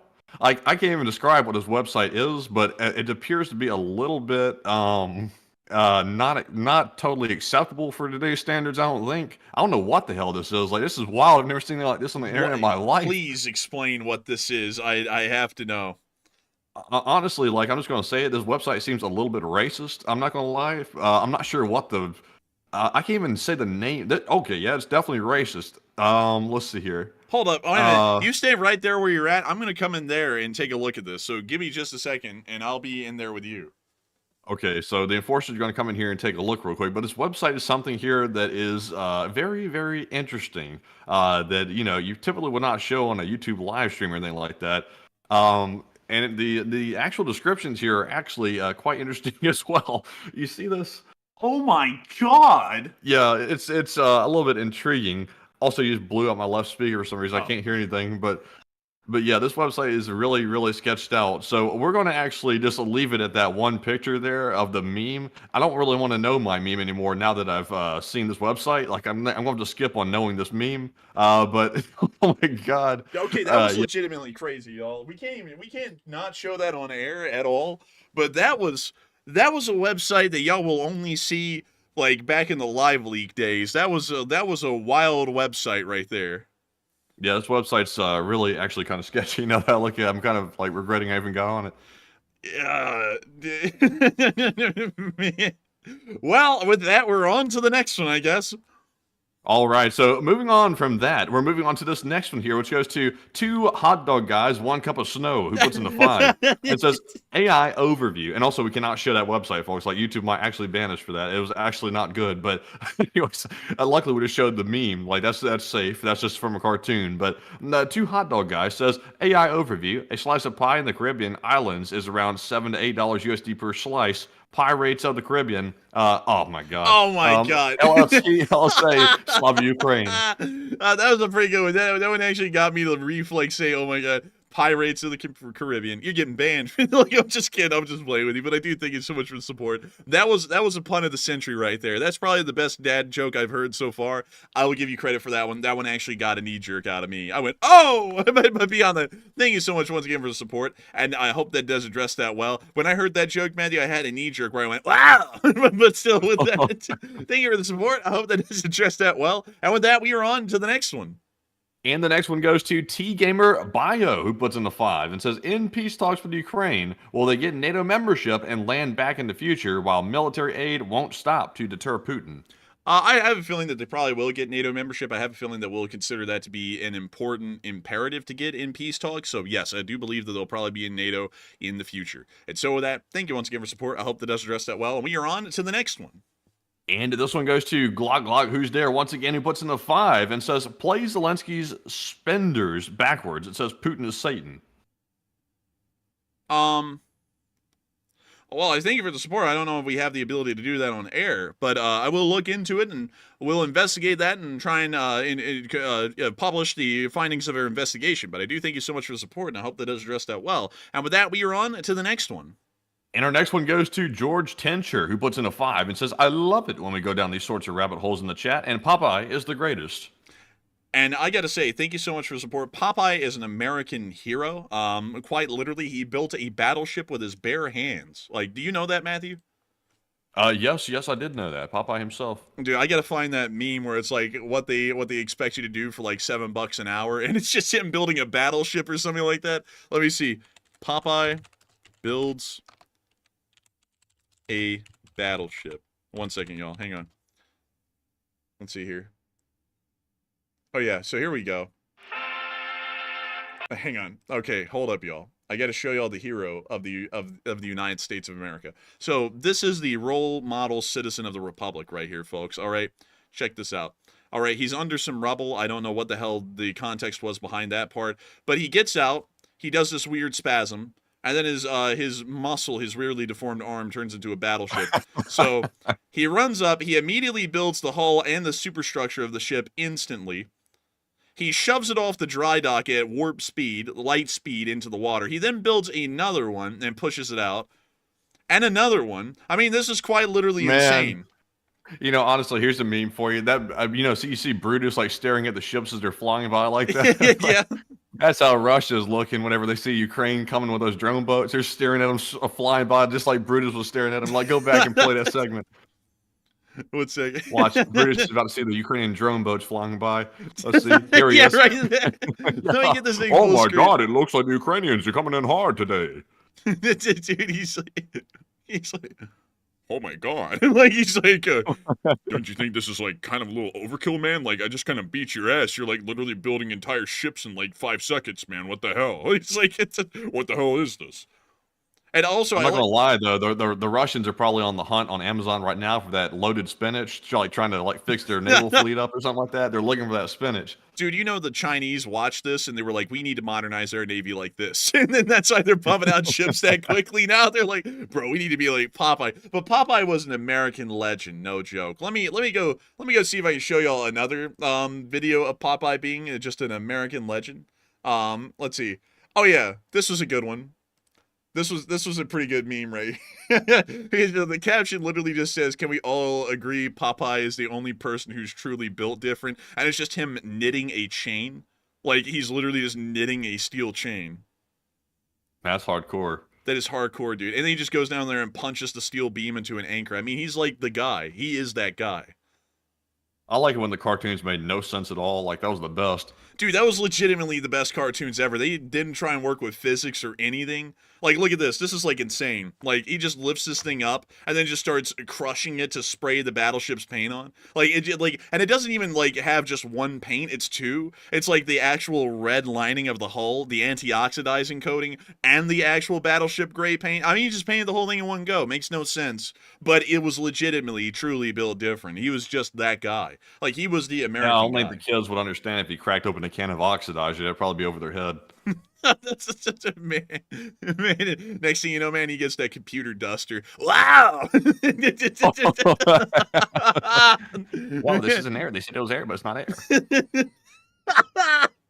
That was actually pretty funny, man. Oh my god. Dude, he sits there. He's like, what is this? Computer duster. I wonder if it can dust me. Wow! Oh my god, I feel totally different now. My head's spinning. The world's going. It's like something like that. It's like it's something like that. Dude, we should make. I don't know if Popeye's in the public domain just yet, but if we could make a Popeye and make it like that, I would make it like that because that would be funny as hell. That would be hilarious to watch from beginning to end. But anyways, with that, we're on to the next before we hang out on this topic too long. Also, George Tinter said Bluto was a wuss. Like, honestly, Bluto was like the cartoon representation of Russia. He looked like he was a tough guy, but in actuality, Bluto always got his ass whooped every single time. Yeah. And he kept coming back to get his ass whooped every single time, too. He was that stupid.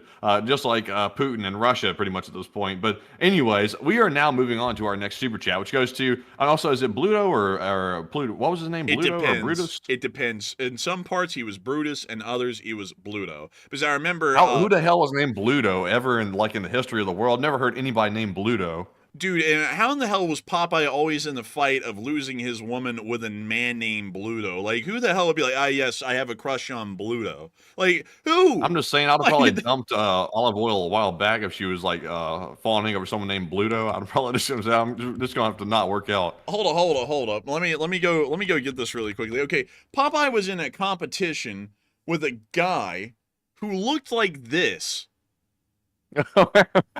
Like, how do you even? He was a menace. He had a thumb for a head, man. Look at that one down there. He had like literally a thumb. Man, oh my God! Look at that Brutus over there on the left. You see that one right there? Looks goofy. This one? No, go up one. No. Look at that, bro. It's Billy Mays with OxyClean. Oh my God! It's Billy Mays. It's a telemarketer. Oh my God! What the hell is this one, dude? He looks like a Neanderthal in that one. Dude, and his teeth are one giant tooth. Like, what is this? And also, why does he look like... dude, this legitimately looks like someone we knew as a neighbor one time. I'm not lying, dude. You know who I'm talking about. I don't remember this neighbor. I'll tell you. I'll tell you later. But also, one other thing, I gotta say this. This right here, I'm not gonna lie, kind of looks like Kadyrov. I'm not going to lie. It kind of does look like Kadyrov. Oh, Don, I'm going to go steal that olive oil. Don. I'm going to, Don, steal more money from my people, Don, and buy a Cybertruck, Don. Like, that's him. It's literally him. But also, this one is quite literally the stupidest one I've ever seen. His teeth are literally the size of his fingers. Like, and his hands are like, how the hell can this guy compete to steal your girl? This guy is like the ugliest thing I've ever seen. And also, like, what the hell is this? Where did this one come from? Bro, what the hell is that green thing standing next to him right there in that one down there? You see that? The green thing? You don't see that green thing sitting over there on the balcony?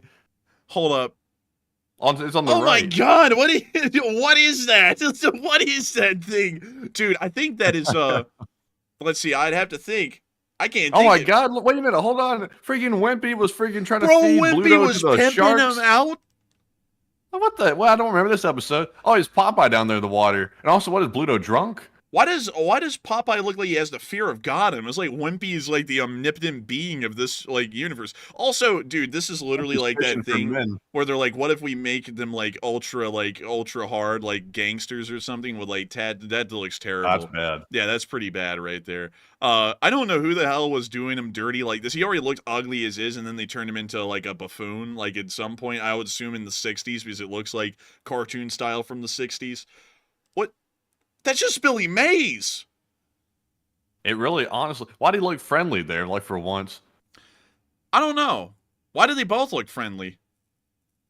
Well, I mean, I think Popeye was generally friendly. I think it was Bruto that was the bad one. No, or dude, Blutus usually- or whatever the hell his name. Usually he was like, usually Popeye was like wisecracking. He looks like a little too friendly there. It looks like he's about to go, wow, you want me to change the tire for you? I can change tires. I can, you look at this, look, you know, something like that.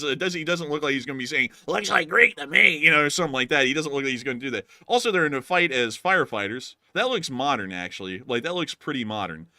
Bro. Who, me?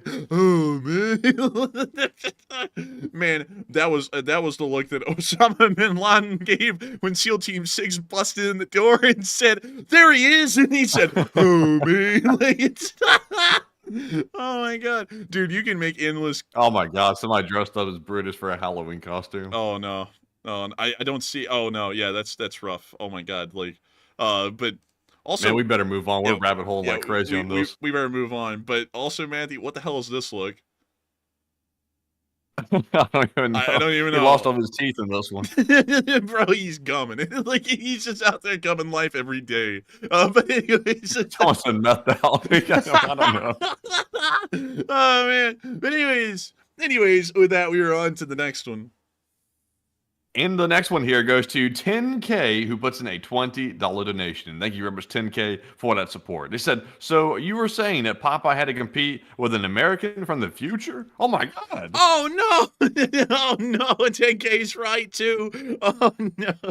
Well, I mean, like, not really, because I think Brutus doesn't even qualify as an American. He was just a professional hater. Like, I think that's what he was. So he came from the nation of Russia because Russia is a professional hater. So I'd say that Brutus is in fact a Russian. And so with that, I hope that does address that well. I thank you so much once again for support, 10K, and also nice, good one, touche, 10K. And with that, we are on to the next one. And our next one goes to Ambi Pambi, who puts in a 10. And thank you very much, Ambi Pambi, once again. They said, good show. I'm not going to lie. And thank you for enjoying the show. I hope we've been having a really fun time here. I don't know how we got on the whole Popeye thing, but it is hilarious as hell. And I gotta thank you so much once again for support and helping this channel to keep on running. Because if it wasn't for folks like you, we wouldn't be able to keep doing this kind of silliness on air every single day. And with that, we are on to the next one. All right. And our next one here goes to Danny B, who puts in a 10. And thank you very much, Danny B, for that support. He said, good evening, Enforcers. Chef Danny here. After having to deal with stupid customers all day to get on here, I honestly feel that. When I used to work with the general public every single day and in a retail environment, I really honestly thought they were pretty stupid customers as well, being just straight up. But Danny says, y'all definitely know how to make a bad day a lot better, and thanks y'all. I'm glad to hear it, Danny. And I'm glad to hear that too, Danny. I also understand the pain of having to deal with folks in customer service or retail or whatever you would like to call it. It is always a little tough, I'm not going to lie. But that's one thing. I remember one time, to tell you a little story, now I'm going to sound like your average politician going, as Attorney General, but when I worked at Publix, there was this one time that this old guy came through, and he was generally an unhappy guy, and like, I don't really care for unhappy attitudes, because it's like, you know, do I want to be working at Publix? Not really, because I'm cleaning bathrooms just about every day when I was working there. So I sat there, and I was like, hey, how are you? And he was like, do you have yesterday's paper? And I was like, it's today. I was like, how the hell do I answer this question? It's like, I was like, well, I think we have today's paper over there. I'm talking about yesterday's paper. And I was like, I don't think so. I was like, you know, I think we had yesterday's paper yesterday. Why don't you come back tomorrow for tomorrow's paper? And then someone actually came over. And come then back tomorrow for yesterday's paper? No, I said come back tomorrow for tomorrow's paper.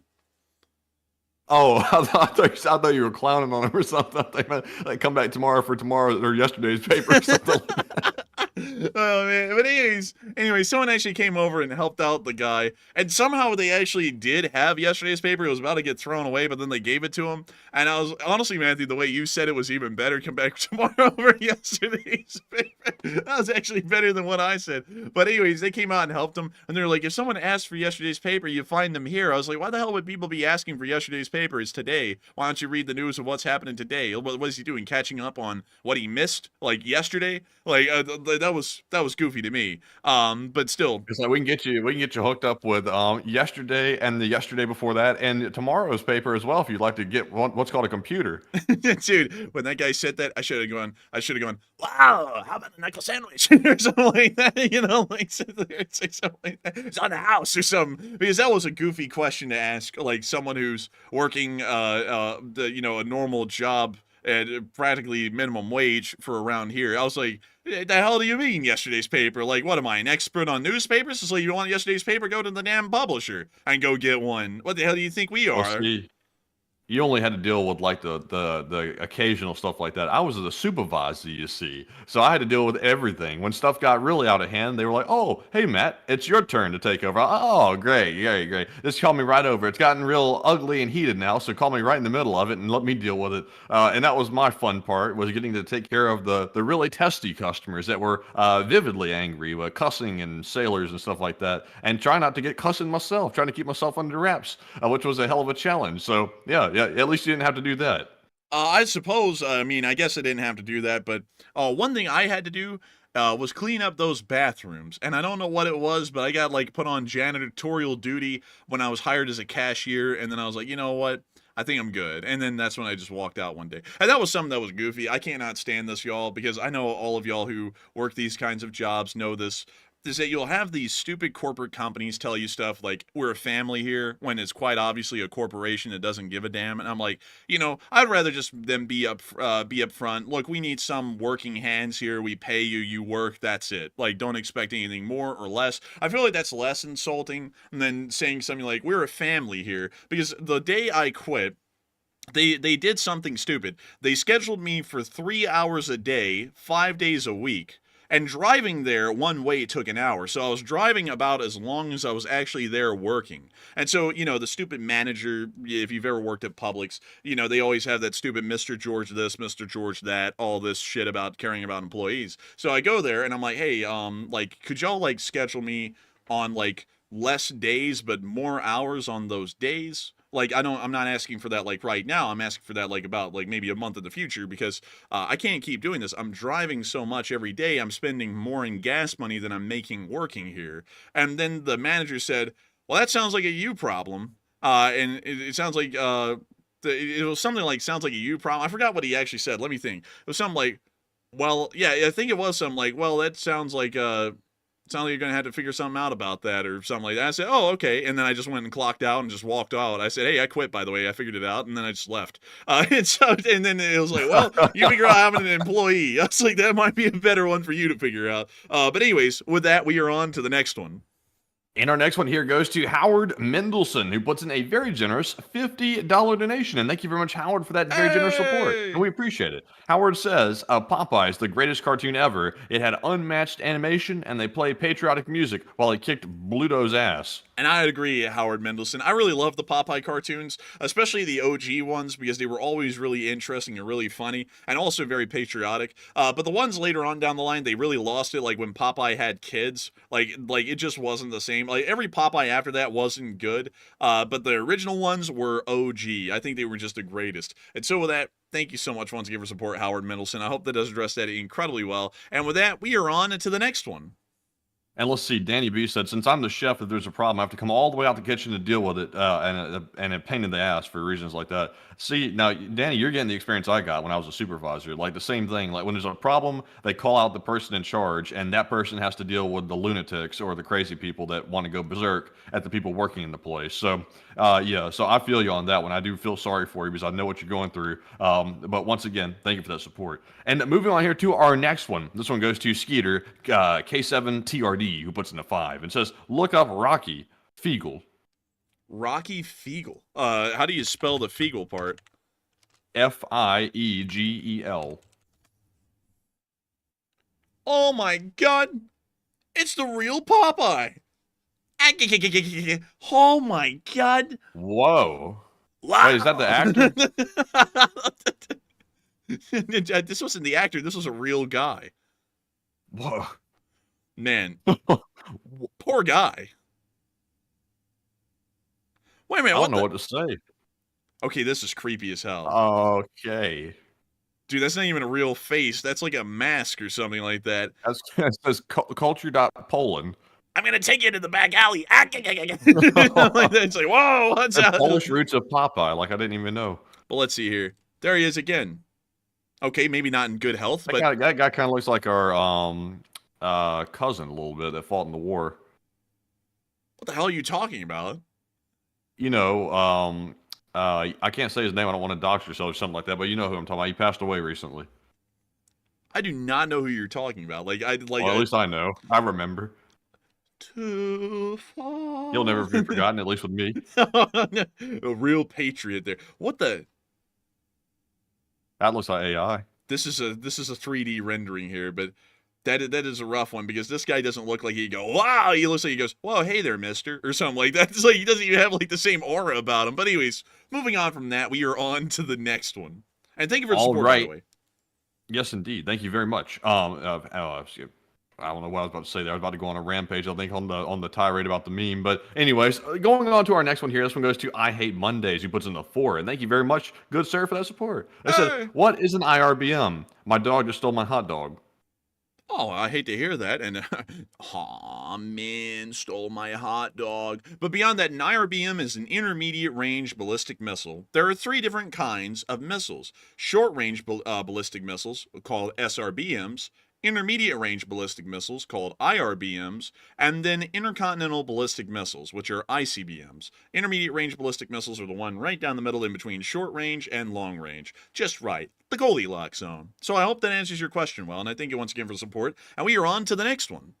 All right, and our next one goes to Bald Thanos, who puts in a 2 and says, can you guys impersonate GTA 5 Pavel? And sadly, I don't know who that is, by the way, but I was informed today, sadly I hadn't had the chance to respond yet, to Nutters, who actually told me that Pavel is like one of the DLCs in the GTA game, which I've actually never played that DLC, because I stopped playing the storyline on GTA 5 once I got fed up with GTA 6 not coming out. So I sadly don't know. But Enforcer, what say you? Man, we got Russian spies on submarines in GTA 5 before they even put out GTA 6. How the hell does that happen? But I do thank you for the support, and I've never heard Pavel to do Pavel. But one day, maybe I will hear Pavel, and then maybe I will do Pavel. But still, I thank you for the support and help this channel to keep on running. And we are on to the next one.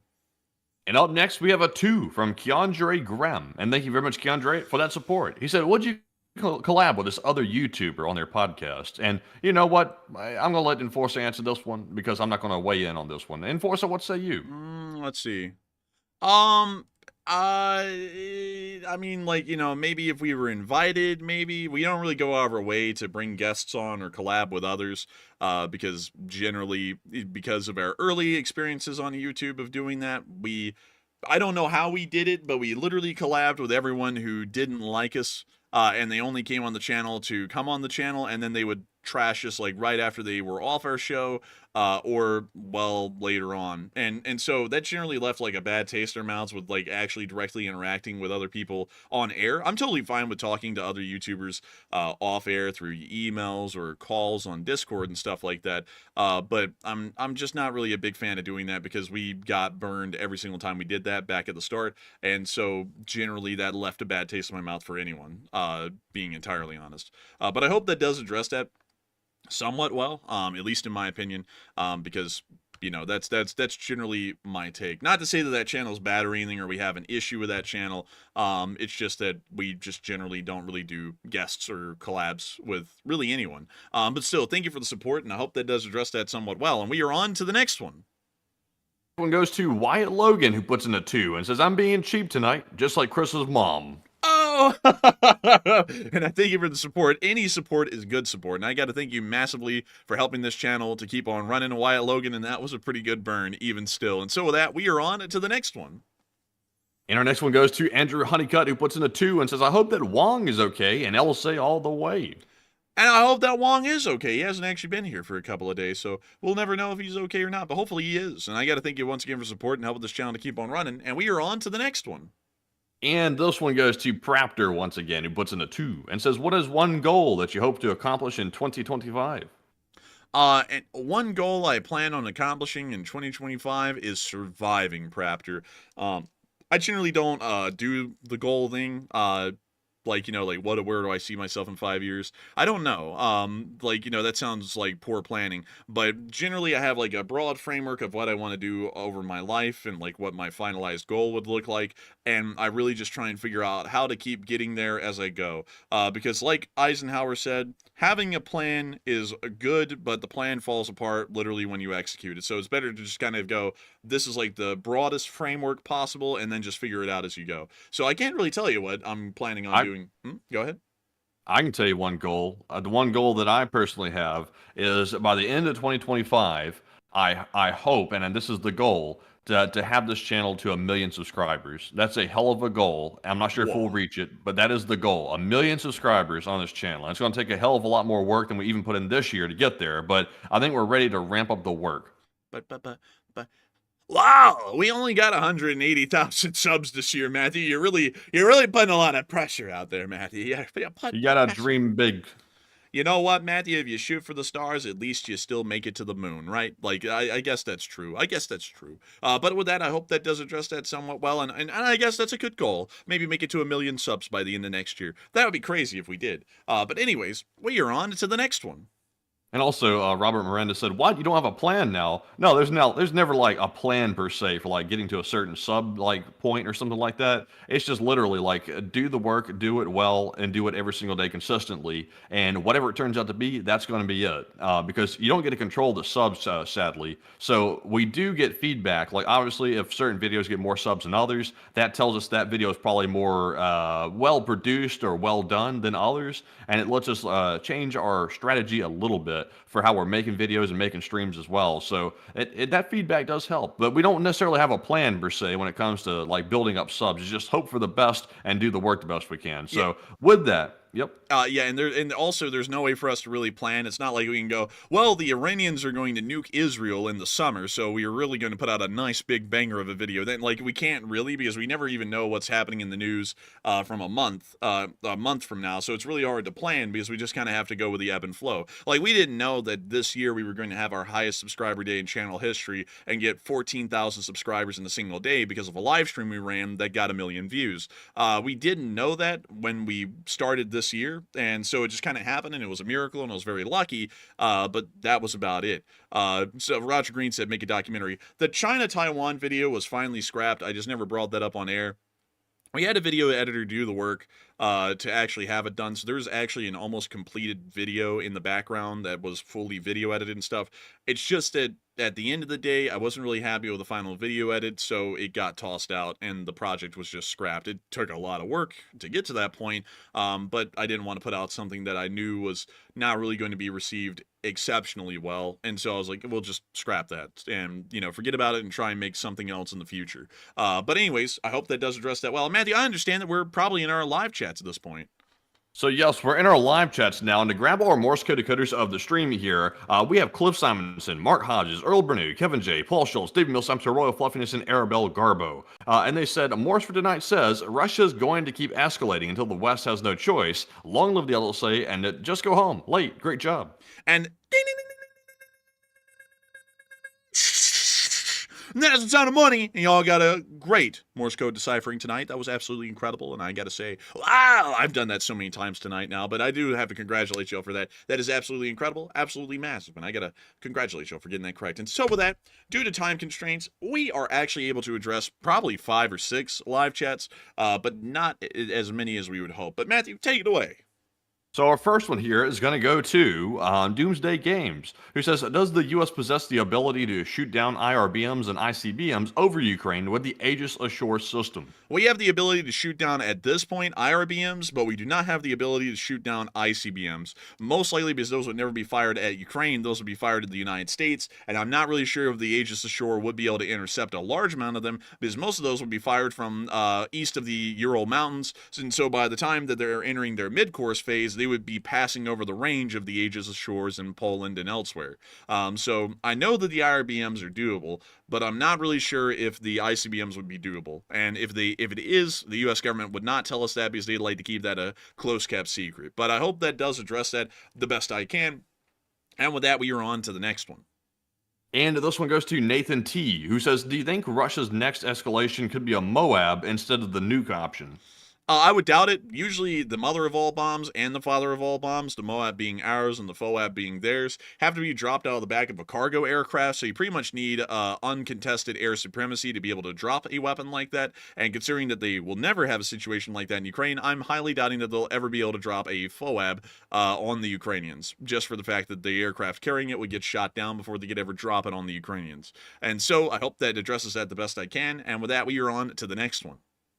Also, Snowy here had an add-on question to Doomsday's question about the Aegis Ashore shooting down ICBMs. They said, how about lasers? Could that take care of it? Lasers are just not powerful or advanced enough at this point to be able to take out an ICBM or an IRBM. They don't have the range and they don't have the power to do so. Those are mostly right now starting to fill in the close-in weapon systems categories, and they're pretty much going to be replacing the C-RAMs and the C-Wiz at this point on board warships, and possibly be used as close-in weapon systems for the Army as well. But they are not going to be big enough or powerful enough yet to be able to deal with ICBMs and IRBMs hundreds of miles away. The technology is just not fleshed out enough or powerful enough yet to be able to do something like that.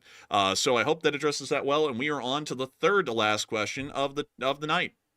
And also, by the way, somehow I missed Scott Clemens' super chat. He put in a fine, by the way, and we're going to return to that. Sorry about it, Scott. I missed it somehow. I'm not sure why. It might have been during the lag moments. But anyways, Scott put in that 5. It's his 5th ever super chat on the live stream. He said, I get a kick out of your impressions, maybe so Bleecker, or the 2 old guys in the balcony. And what are your thoughts on the new 2025 6th-gen fighter jet and LSA? And I got to thank you so much for the support. I thank you for enjoying the impersonations. And the old guys in the little VIP booth in the theater in the Muppets, I could possibly do them. I haven't heard them enough to know exactly what they sound like, but maybe one day I could give it a shot. But I do thank you for enjoying the impressions. And as far as 6th generation aircraft, I saw someone say something goofy on Twitter. I think it was the guy who owned it, and he was like, look at America building F-35s. They're so stupid and behind the curb. Like anyone's even close to what we do. And I was like, that's just so ignorant. Like, listen, I love what he does with SpaceX, but he comes out with some of the dumbest takes that I've ever heard sometimes, and I just have to call him that way. Like, I know some people who work there are watching this channel, and like, I'm sorry, but like, rocketry he does great at. I would defer to his judgment on rocketry every day. But when it comes to stuff like air superiority fighters or anything like that, he's lost. Like, he doesn't know. Like, 6th generation fighters are coming in the future, but the thing is that there always has to be a pilot in the air. We know that at this point because a pilot has to be able to be up there, understanding generally what the situation is, and then controlling the aircraft. So there's either going to be pilots on board a AWACS aircraft operating all of these drones from an AWACS, or they're going to be up there in a main aircraft, pretty much the operator aircraft, while the other drones do the work in front of them. That's generally what we understand, and that may be augmented by AI in the future, but there always has to be the need for a human pilot. Beyond that, however, 6th generation aircraft are going to be taking the technology of the 5th generation aircraft and really just ramping it up a notch. So they're going to have to improve the stealth technology because radars are starting to get strong enough that they're finally starting to really put some let's see how we say it, some chips in the armor of the stealth technology that we have at this moment, and we're going to have to improve our stealth technology to be better in the future. We will also have to try and find a way to make these aircraft more potent in the multi-role capability, so making sure that they retain their stealth abilities, but also are still good for the air-to-ground and air-to-air roles at the same time. But generally, 6th generation aircraft are the way forward. Innovation is always the answer to what's going on in the battlefield, and so 6th generation aircraft are an inevitability. possibility. But I hope that does address that the best I can. And with that, we are on to the second to last question of the night. And this one goes to David Long. He said, if it is proven that Iran is behind these drone incidents in New Jersey, what should the U.S. response be? Honestly, what, David? If it's proven, and once again, the big if is if it's proven. Right now, it's just simply a congressman saying something, and also there's an investigation going on. But if it is proven, they should sink that Iranian ship that's off the coast, and literally just missile the thing and sink it. And then we should go over to Iran and destroy every single drone that they have with airstrikes. It sounds crazy, but we should do it because that's basically a declaration of war that Iran's doing. If that is indeed proven that they are the ones flying the drones over our airspace. But Enforcer, what say you? I would take it more along some escalatory steps. I'd send out the U.S. Navy to impound the vessel, and if the vessel refused to be impounded by the Navy would fire on board the vessel, and we would sink the vessel. I would also say that we would, of course, recover anyone who escaped the vessel in the water and bring them back to the United States as prisoners and largely negotiating tokens in the future. We would then divert our attentions to Iran, and with the Navy and the Air Force, as well as the Marines, we would bombard the Iranian military until it is no longer able to function. Then we would ask the Iranians if they'd like to retain their nuclear weapons technology. They would promise that they would say, we will only do it for peaceful purposes. We'll then bomb that as well, just because we don't trust them. That's what I generally do. To make sure to remind them that it's not us who exist because Iran is benevolent. They exist because we're benevolent, and we could end up destroying their nation in about a day and then end up installing a new government the next day. So that's what I would do. So with that, I hope that does address that fairly well, at least in my opinion. And with that, we are on to the final question of the night. And so, who is the lucky last person to throw in the lucky last question of the night? All right, so that viewer is going to be, let's see here. Let's see. I don't want to explode everything. So this one right here is going to go to Melinda Grifford Vaughn, who said, do you think the new axis of evil, North Korea, China, Russia, and Iran, are acting separately to cause distractions for Western or U.S. allies, basically to divide and conquer? No, I don't think so. I think generally, because everything that they are doing right now is attached to stuff that's been going on for decades. China and Taiwan is nothing that just popped up overnight. Neither is the conflict in between North and South Korea, or the conflict in between Russia and all of the former Soviet republics, or, let's see here, Iran and its issues with Israel. All of these things are decades old. It's just that they're happening to have a little bit of mutual cooperation with each other because they realize that their common threat in every single area is the United States and the Western world. So they're all trying to team up to benefit each other in their fight against the West. That's generally what they're doing. But it's not that they're trying to distract and divide and conquer, because we're quite literally in every single area of the world at the moment, defending these places because our interests are there, and they've been a part of these decades-long conflicts in general the entire time, before we were there or after we were there. But with that, I hope that does address that the best I can, and we have reached the end of tonight's stream. I've got to thank each and every single one of y'all so much once again for watching. It's been an absolute honor and a pleasure to be able to talk to each and every single one of y'all. We had a peak viewership of 10.8 thousand live viewers tonight, and an overall viewership of 76,000 views. It is absolutely wonderful and incredible to get to know that we get to talk to each and every single one of y'all every single night, and we are very honored to know that y'all greatly enjoy our news coverage and like to come back for more. And so with that, we will see you all tomorrow at 10 p.m. Eastern Time to cover the next 24 hours of the news of the war in Ukraine. Good night, good luck, take care, stay safe, Slava Ukraini, and long live the Lee Spring Army, the Lee Spring, and a big shout out to Trism 666, who threw in a 25 and said thank you and good night. And a big thank you to you as well, and a good night to you as well, Trism. And good night, everyone, take care, and long live the Lee Spring Army, and the Lee Spring Army will never die. And big shout out to Trisman. Thank you very much for that support once again. And with that, folks, thank you all for another great live stream tonight. Tonight was a bit of a very funny one near the end right here. I like that Popeye segment quite a bit, and also a lot of news to cover as well. I'm sure tomorrow will be no exception. Probably a ton of news to cover then as well. So be sure to join us tomorrow for the short war video if there is enough news to cover. And the Enforcer will be taking care of that one. And we'll both see you tomorrow night on the nightly war news stream at 10 p.m. Eastern. But for now, Slava Ukraine, Herom Slava. Get some rest and good night.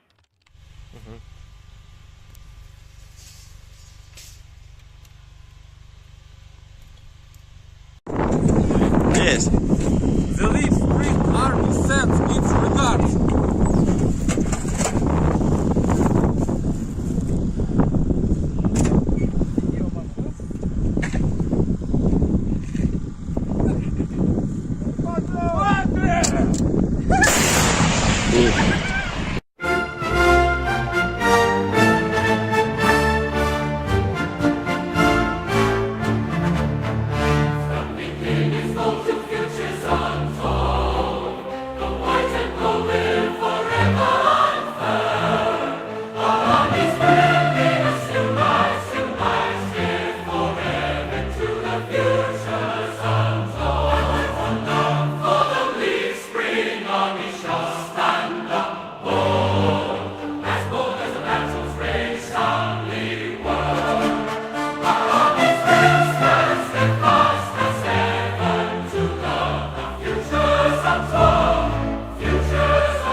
нами щастя.